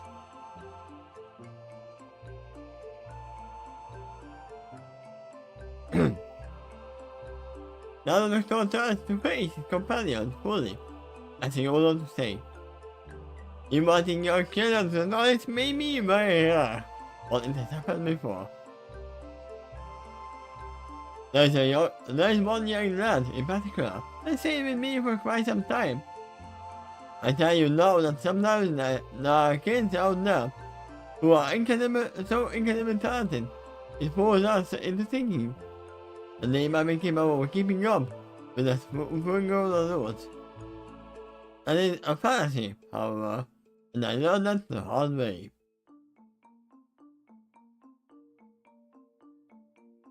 I'm telling you, she said, this kid was so bright, he could almost keep up with my intellect. In addition to that fact, he was brave, just, and had strong moral compass. Whatever he did, I'm confident that he will do it for the right reasons. He was a tale to be on.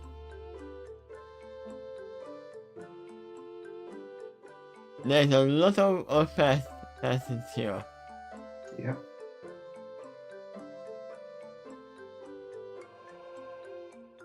It allows me to consider how much greater his potential would be as he grows up. If he is this talented as a mere child, then how much greater would he be? I mean, Mr. Given the contextuals, Yeah. will he be when he fully matures? Sometimes I don't see he has a chance to surpass I will be. And in some ways, he did. Because he was capable of dying.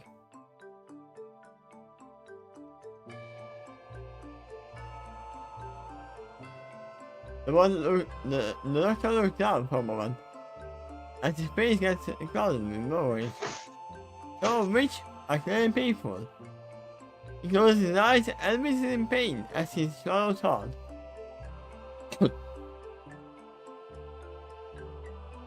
It makes him a while to it takes him a while to compose himself.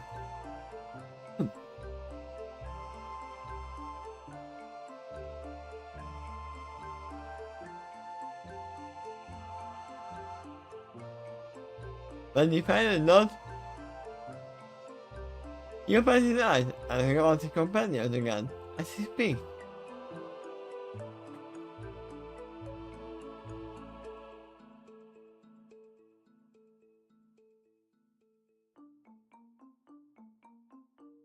I've had many companions in the TARDIS before. Most of them were human. And there's a reason for that. Humans have a kind of destiny about them, which eventually grows into a legend.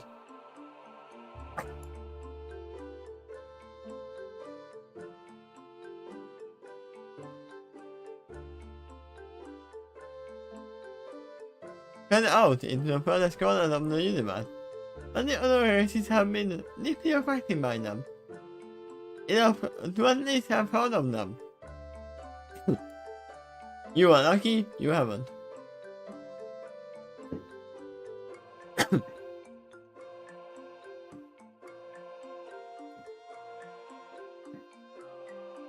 There's actually a narration of my thoughts. Let me try to hear them.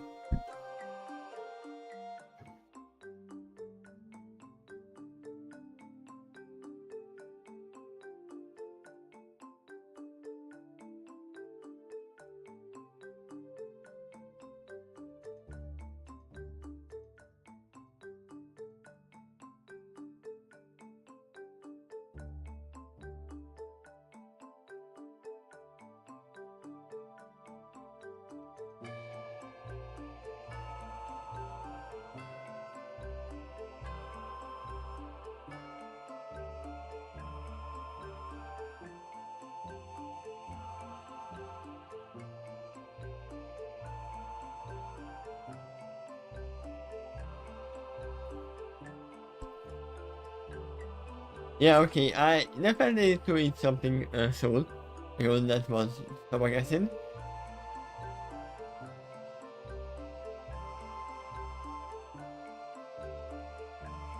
But we are close enough to end soon, so it's fine. I actually remember overhearing the conversation between two non-human individuals in the remote corner of the universe. And the very same time, all of them asked, have you ever heard of the humans? The other replied, Of course I have. The first asked another question. Do you think they really exist? The other replies. No, I don't. And for no single race can possibly exist with the legacy and the race.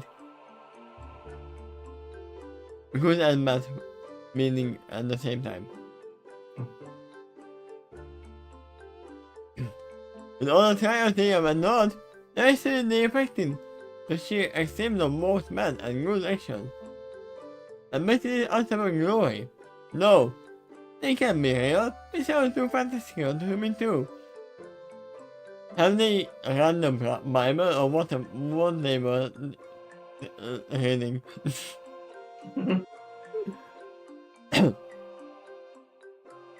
Well, we're talking about a very distant future here, so this is big picture stuff. Maybe. The totality of what the race will ever do. And obviously, the only Lego thing they will be talking about are the big words. So they are not going to talk that Mary went and had a sandwich. Yeah, probably not. It wasn't a kind of, but I overheard that. But in order for me, with an even deeper sense of purpose, I have traveled with them and encountered them often now. You claim that most of these legends were true, and then some. That is why I fought so hard to protect them. Perhaps what was even more important was to guide them. And for them, to guide me. He shakes his head.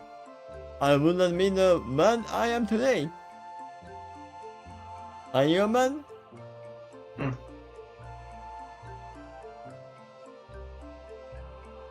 I would not be the man I am today if I did not die multiple times. It's one most lesson again. To traveling with and observing humanity. By knowing that wait, you said man. You are not a man at all. You are caught. Or how do you say male golden pony? That would be Stallion. A stallion, yeah. You are a stallion, not a man.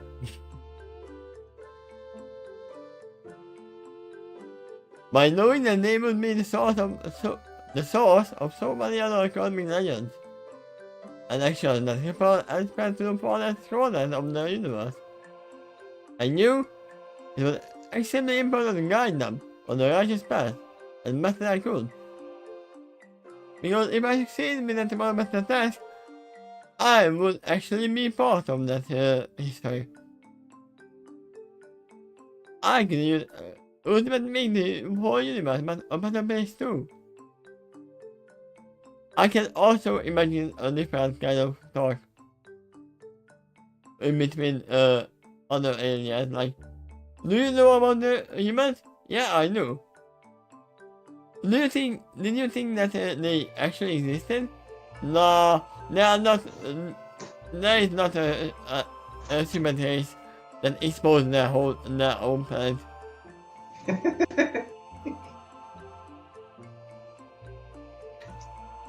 Wait, that was. Yeah, I mean, the doctor actually saw the nest of Earth.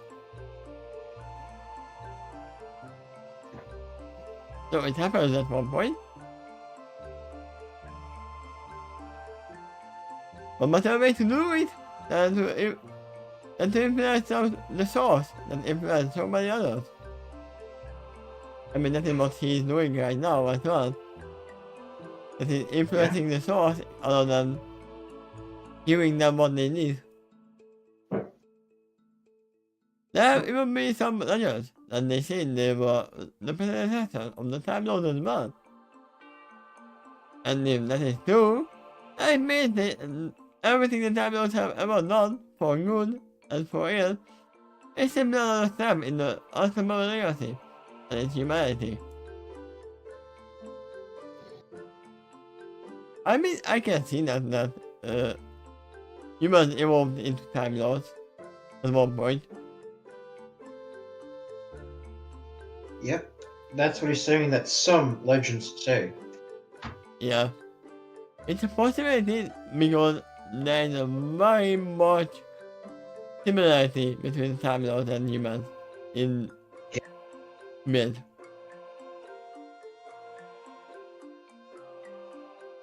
He pauses again for another moment as he sighs, and goes on to say, and as if I said before, and as I said before, all the companions are several visible a child. Was it the one before Rose? Yeah, quite a bit before. Yeah, that's why I don't know about that. The one I'm thinking of actually traveled with the Fifth Doctor. Yeah, because the new series started with Rose. Mm-hmm.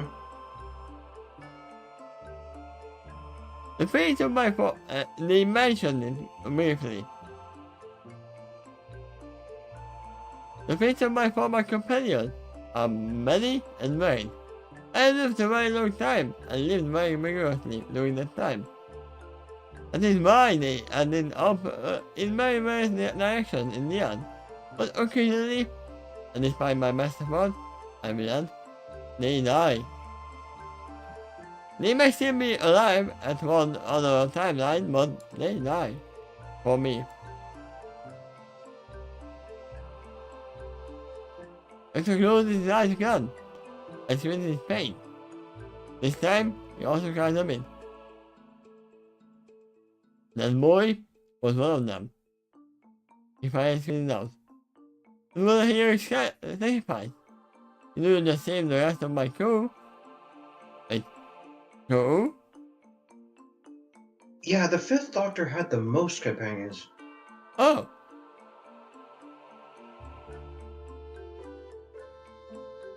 It was far more than that. But I still remember how pain stabbed my heart back then, most of them. And more looked up to me, and this is the fate I let him to want. But once again, the end is not what matters. It's the journey. Like any child would, at least at an occasional level, need to seek some approval from a larger figure. I have to raise him. I tried to protect him. And I failed.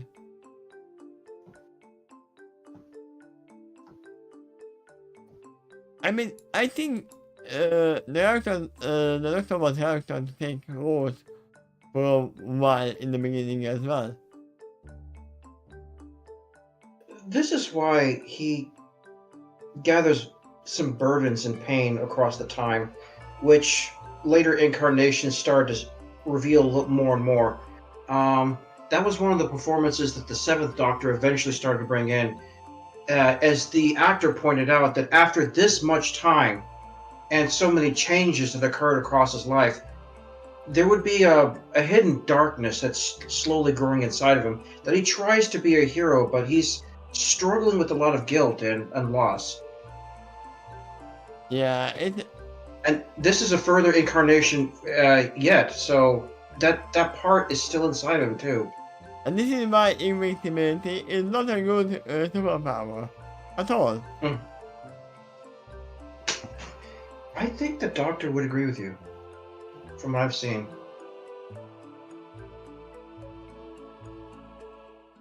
The doctor stops for a moment. Seeing that both Starming and Fellowman almost approach him. They hear a comforting hug, but he lifts the roof to warn them, and Ridley tries to simmer down. I would actually ask this. What would happen if the doctor was kicked out in space? He wouldn't be able to die, right? I think he would. You know, he still needs to breathe. And in the middle of his regeneration, if he dies in the mid process of that, and he's still not receiving oxygen, he could die. I've been told that was a vulnerable moment for the Time Lords when you kill them again during the mid part of the regeneration. Oh. The, Also, there are some other attacks that might be they leave you a little more vulnerable to. Some of which is made by the Time Lords that could kill all of their lives in one shot. imagine if the vampire was Time Lord. Just stab him in the chest. In the heart. Which one?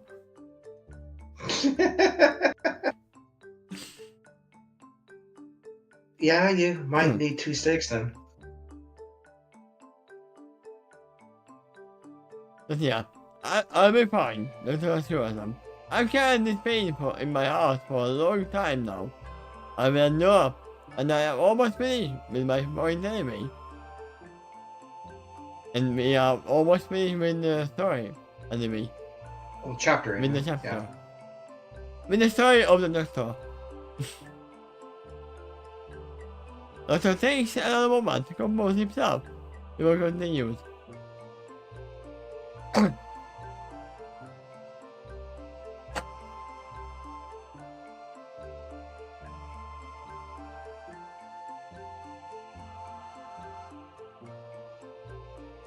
My point is that many of the children are so highly invited by him.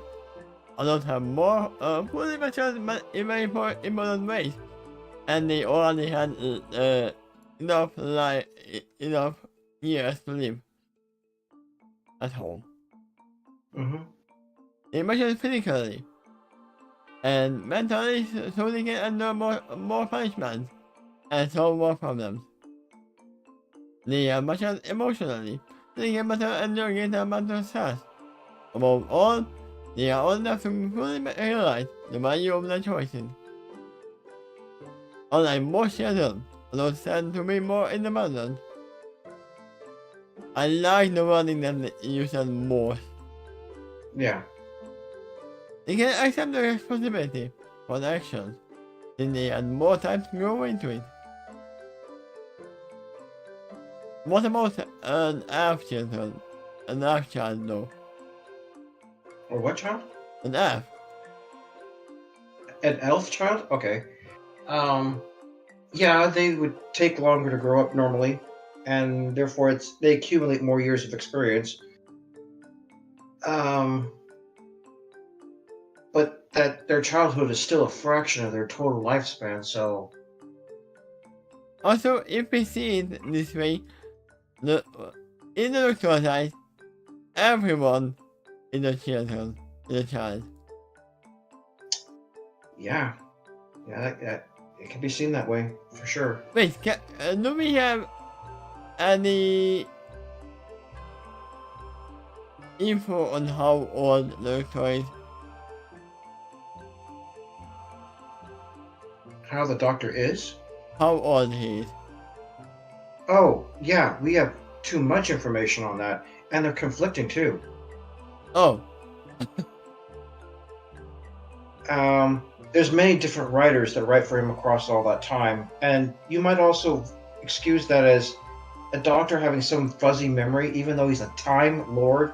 He should be very accurate with time, but that's one issue I've seen a mix of stories on, especially in the older Doctor Who. They've been more consistent with that ever in the newer show. I mean, if you are jumping from time to time, it's actually harder to realize how much time has passed. You're kind of right, yeah. It's your birthday ever since when? According to what time frame? I mean, we don't even know how much time has passed when someone got a little staff which can raise the sun and the moon. And light and sun. Yeah, that same issue is going to happen to his companions here. When is their birthday when they're traveling across time like that? For so long. I can imagine him saying that. Oh, what time is it now? Which year is it? Oh, okay, so today I am this year's old. But we travel to another place another time, I will be not here, though. Yeah.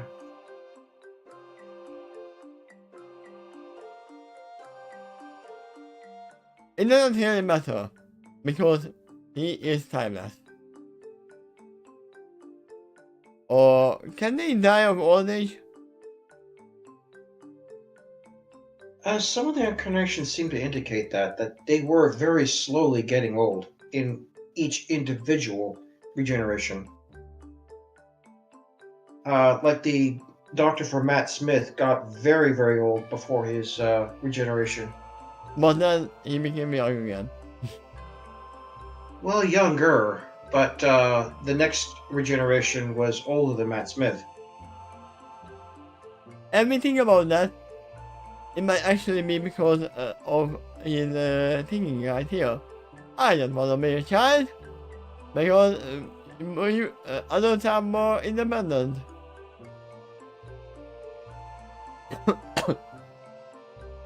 Sure, but I think in a way he does miss that feeling of youth. It's just been gone for so long in him.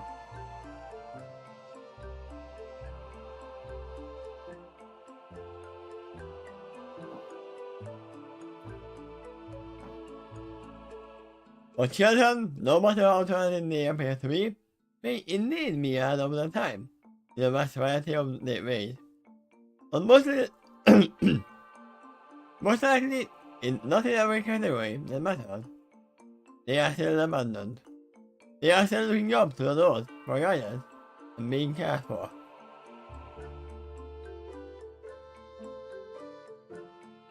They don't tend to have a good grasp of mortality yet. So they can be more willing to charge straight into danger, illness of the risk. Counterpoint. Leroy Jenkins! Yep, There's exceptions to everything. They are still being shaped during the most critical point of their lives. When they are still trying to figure themselves out. The world around them and the places which exist. And inviting them to the TARDIS greatly complicates the development. Because suddenly, they have to contend with the challenges of many worlds and times. When they were still trying to find a balance with even one world.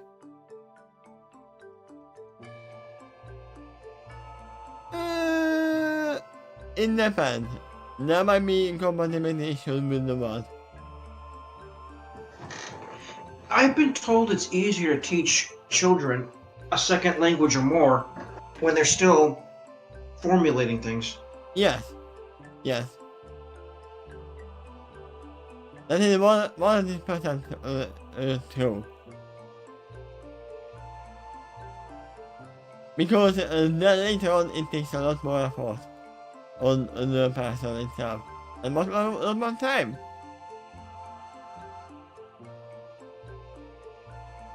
Because if they teach you in the very beginning, it sticks with you.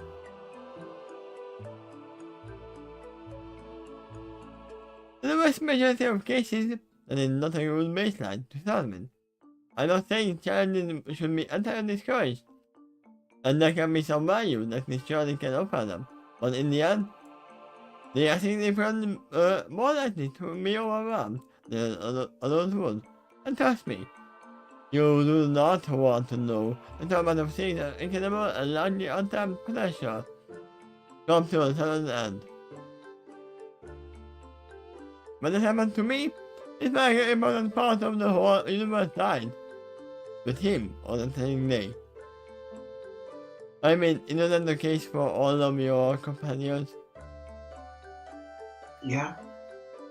Actually, this particular companion was the first one to die on the show. Oh. At least it was cause. It was a multi-cause. It was 4 about cause. but that can still feel so hollow. That's the sheer magnitude of the kind of loss. After another moment of silence, he started feeling necessary in a respectful sort of way, something eventually checks. In this case, what are you going to do with her, Doctor? That's what obvious, asked her. As you know, you can't return her to a later time, at home, without putting Meg in several danger. So what's the best alternative, considering everything else you just told us? I mean, we know, she says. Yeah. But they don't know that right now. Dr. Castro sighed, as he worked his hand several times on the rim of the oval window behind him. I can understand him doing that. Yep. By now, the special of the ocean means touching his body and looking in the skies no tears that he had lingered on him as well. I don't know. There's no amateur expecting particular defeat. For sure, defeat. I just don't know yet, but I can assure you a very few important things, and that is something I am working on, and I shall not give up until I find a good solution to this special little one. Or, not it has to be a good solution, it has to be a good enough solution. Okay, so what'd you think of that chapter? But we have still not yet went outside to find the solution to anything. We are still reminiscing. We are still thinking about what to do about everything when they come. Well, this chapter, they are discussing what they've learned so far, and that is, they're starting to base their future plans upon that. Yeah, and they had the whole conversation about what are we gonna do about the Arthurians to what are we gonna do about Vision. So yeah, they got multiple objectives here, and then they were discussing possible options to tackle them. Vision was one of them, and that's how that part of the discussion came up. And yeah, what I am here once again, you shouldn't think of her, yeah, she's a child, or yeah, we are gonna use her. No. Think of her as a pony as well. Ask her what she wants to do, and then you can decide if you are taking the risk or not. And once again, Doctor is very sad about this child. But has he ever thought about that?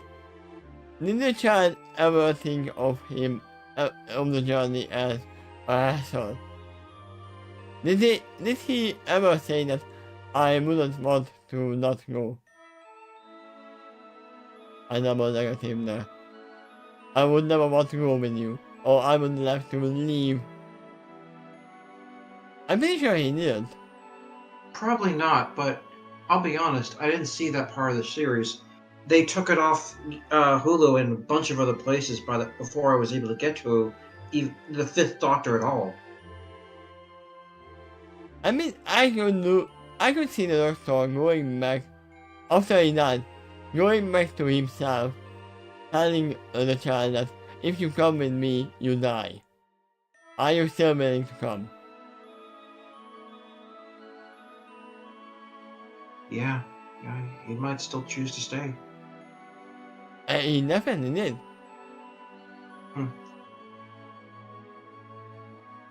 Because once again, it's not the antidote that matters, not only, but the journey itself, how you get there.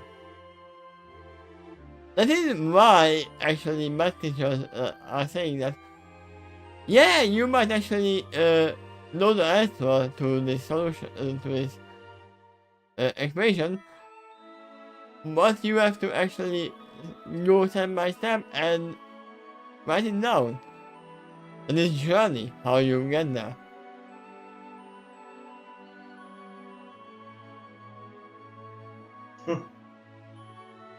And I actually heard of that. Someone said that they had such a strong psychic ability that as soon as they were giving a math problem, they were just instantly able to download the correct answer. But they have a problem if you challenge them on that point and say, "Okay, how did you reach that answer?" And if they were honest, they would just say, I suddenly knew it." and But you know then what? if you're asking them for the logical step-by-step process of how you reach the answer, then that's when they struggle. You know why that's a problem. Because Mm. then the teacher could have said that, you probably copied it from someone. Or he Yeah, told you the answer. Or you even Googled it or used AI to answer the question. and it could be right. Maybe that could be how they've arrived at the answer. Sometimes it does happen.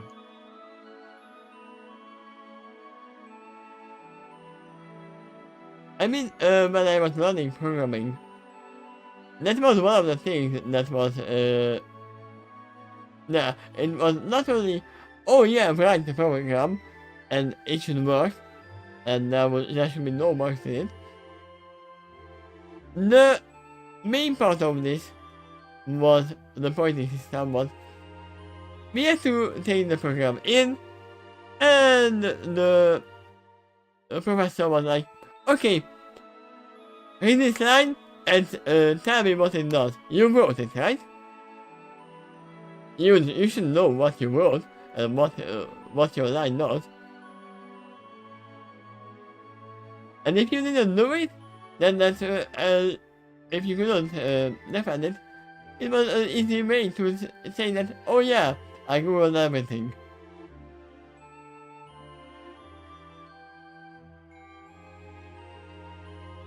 But yeah, as I said,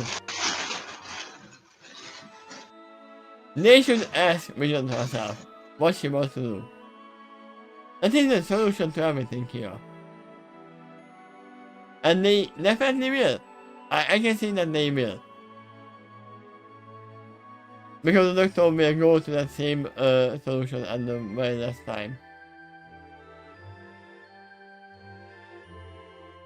I think it was even answered in the actual Skynet that, yeah, I want to stay with you.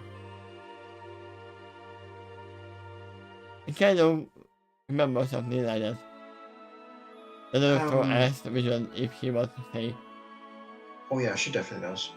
Um, did you say that you did you imply anyway that you did not enjoy this chapter because there wasn't much momentum in it? No, I never said that. Okay. Not every chapter has to have moment to me. At all. We are still setting up the whole scene of what is happening. We still know the reason why it happened. So it's good to set up every character. It is the start of the season. Not everyone knows who the Doctor is for some reason. Or how he would actually think about this.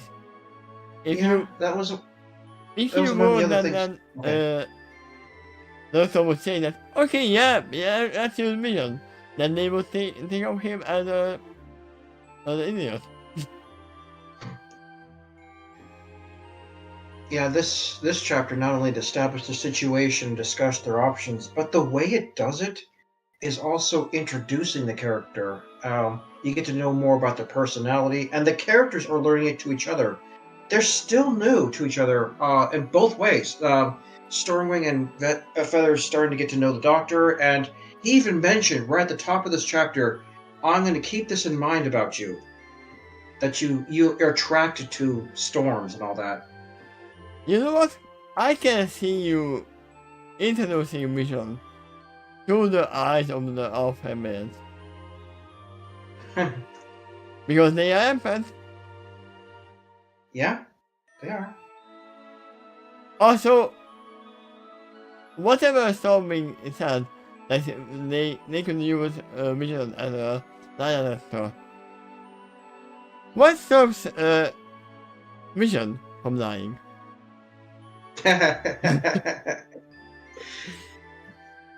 Yeah, that's a good If, point. if the all females have a reason for lying, and she knows that is a good reason for lying, she might lie as well. That yeah, they are telling the truth. But I then remember in the doctor would have no problem with that. I remember in the movie The Goonies, which I'm not sure if you've ever seen. I Towards the know. beginning, there was a maid that was hired who could not speak English. I believe the language she had is Spanish. There was only one kid in the house that was able to speak Spanish, and he was willing to serve as a translator for this lady. So the mother was trying to instruct the other woman the tasks that she would need to do throughout the house. This other kid was mistranslating it on purpose to make them seem like insidious people who have torture chambers and drugs and all kinds of things like that. And the lady was thinking that they're very loco because of this.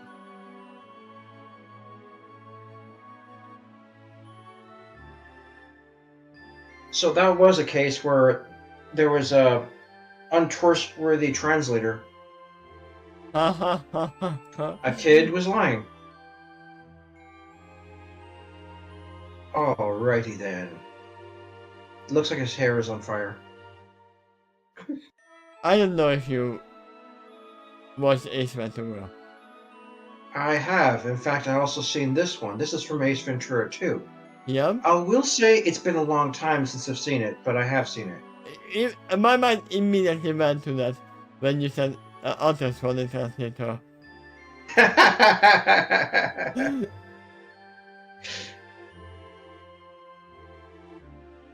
Well, yeah, there can be some comedy gold in there.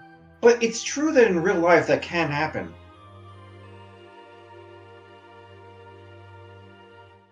Oh. Oh. Oh.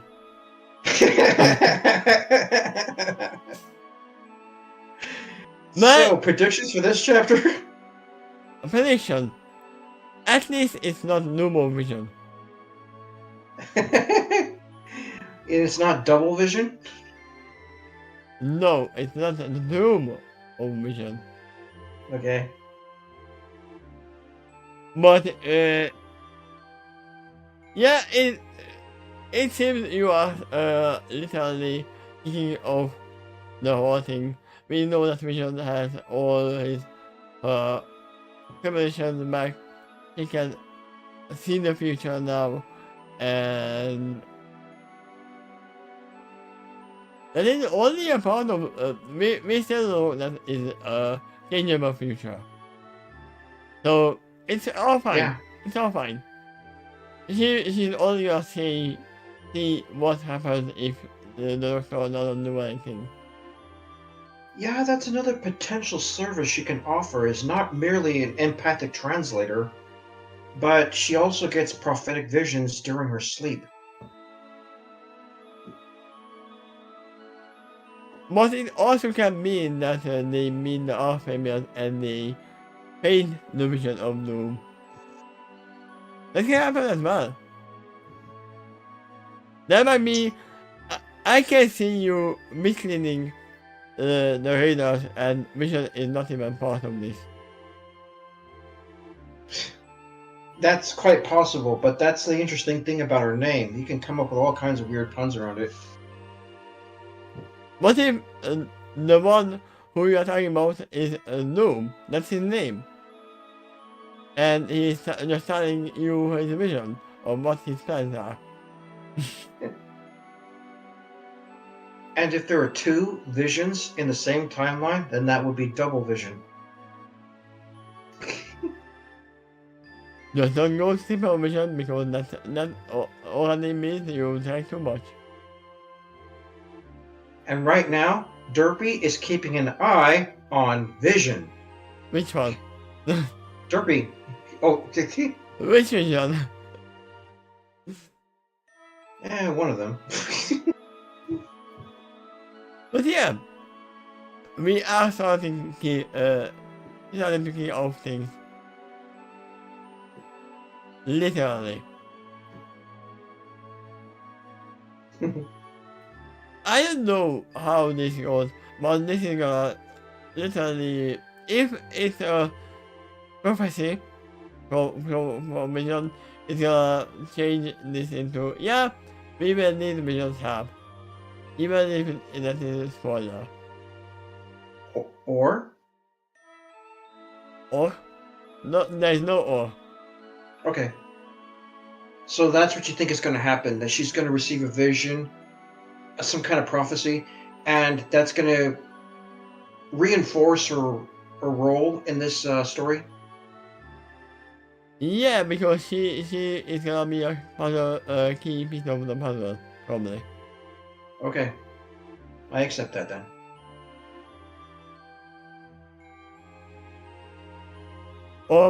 I mean, she can not only see Doom, she might actually see the solution of Doom as well. Right. She said that before, that sometimes her visions are not of bad things. They could be very good things or neutral things. But when it is bad things, and if it's in the future, then she tells her friends that it is a preventable future. Oh my god, I just realized that is actually Encanto. I don't know if you have seen the Disney movie Encanto. D&D movie Encounter? No! Disney movie Encanto. I don't think I have, no. Okay, that's all I'm saying. If you know, you know. There's a vision of Doom in there as well. And I think something else you said earlier too. I mean, what if she sees a good vision of something that could happen, but then she might need to tag along to tell people how they did it in order to ensure the success? yeah. I mean, for all we know, prophetic visions are always up to interpretation. We don't She, know if she going there might be actually the cause of the doom as yeah, well. Or she can be the solution. she seems to believe that her predictions are very, very accurate, and so they're guaranteed to happen if nothing is done to prevent it. Which is why she normally doesn't do anything about the good visions. If it's about, like, say, a wedding or a birth of a new foal and the married couple is very happy about it, great, do nothing. Just let it happen. That's why she tends to react with the bad visions. It's like, ooh, I saw an earthquake over here. Warn my mother so that she warns these other individuals who can help mitigate the disaster. Oh, I was like, what are you gonna do against an earthquake? Nothing. Well, maybe you can help evacuate the area before it happens so that it reduces the damage. I mean, you only said that she only saw an earthquake. Yeah, the vision itself probably won't prevent the earthquake unless there's someone there with a really interesting talent that really can affect the Earth to that degree. Ramadan was pretty good with Earth. Oh yeah. I don't think he was that good, but there is some who can actually do that. Yeah. But yeah, that's gonna be tomorrow, I guess. Is it the same time tomorrow? Yeah, same time tomorrow. Then I'll enable my alarm. By the way, I actually haven't eaten either, so that's something else I need to do after we hang up. So, We'll kind of do it together in our own respective time zones. What? I haven't eaten either. Oh, I yeah. pretty much just got up and then turned the computer on. So that's something else we're both going to do in our own respective time zones. Yeah, I've been sending to make the food, but yeah. Yeah, me too. So, have a good meal, You too. and see you all, guys. Bye bye. Bye bye.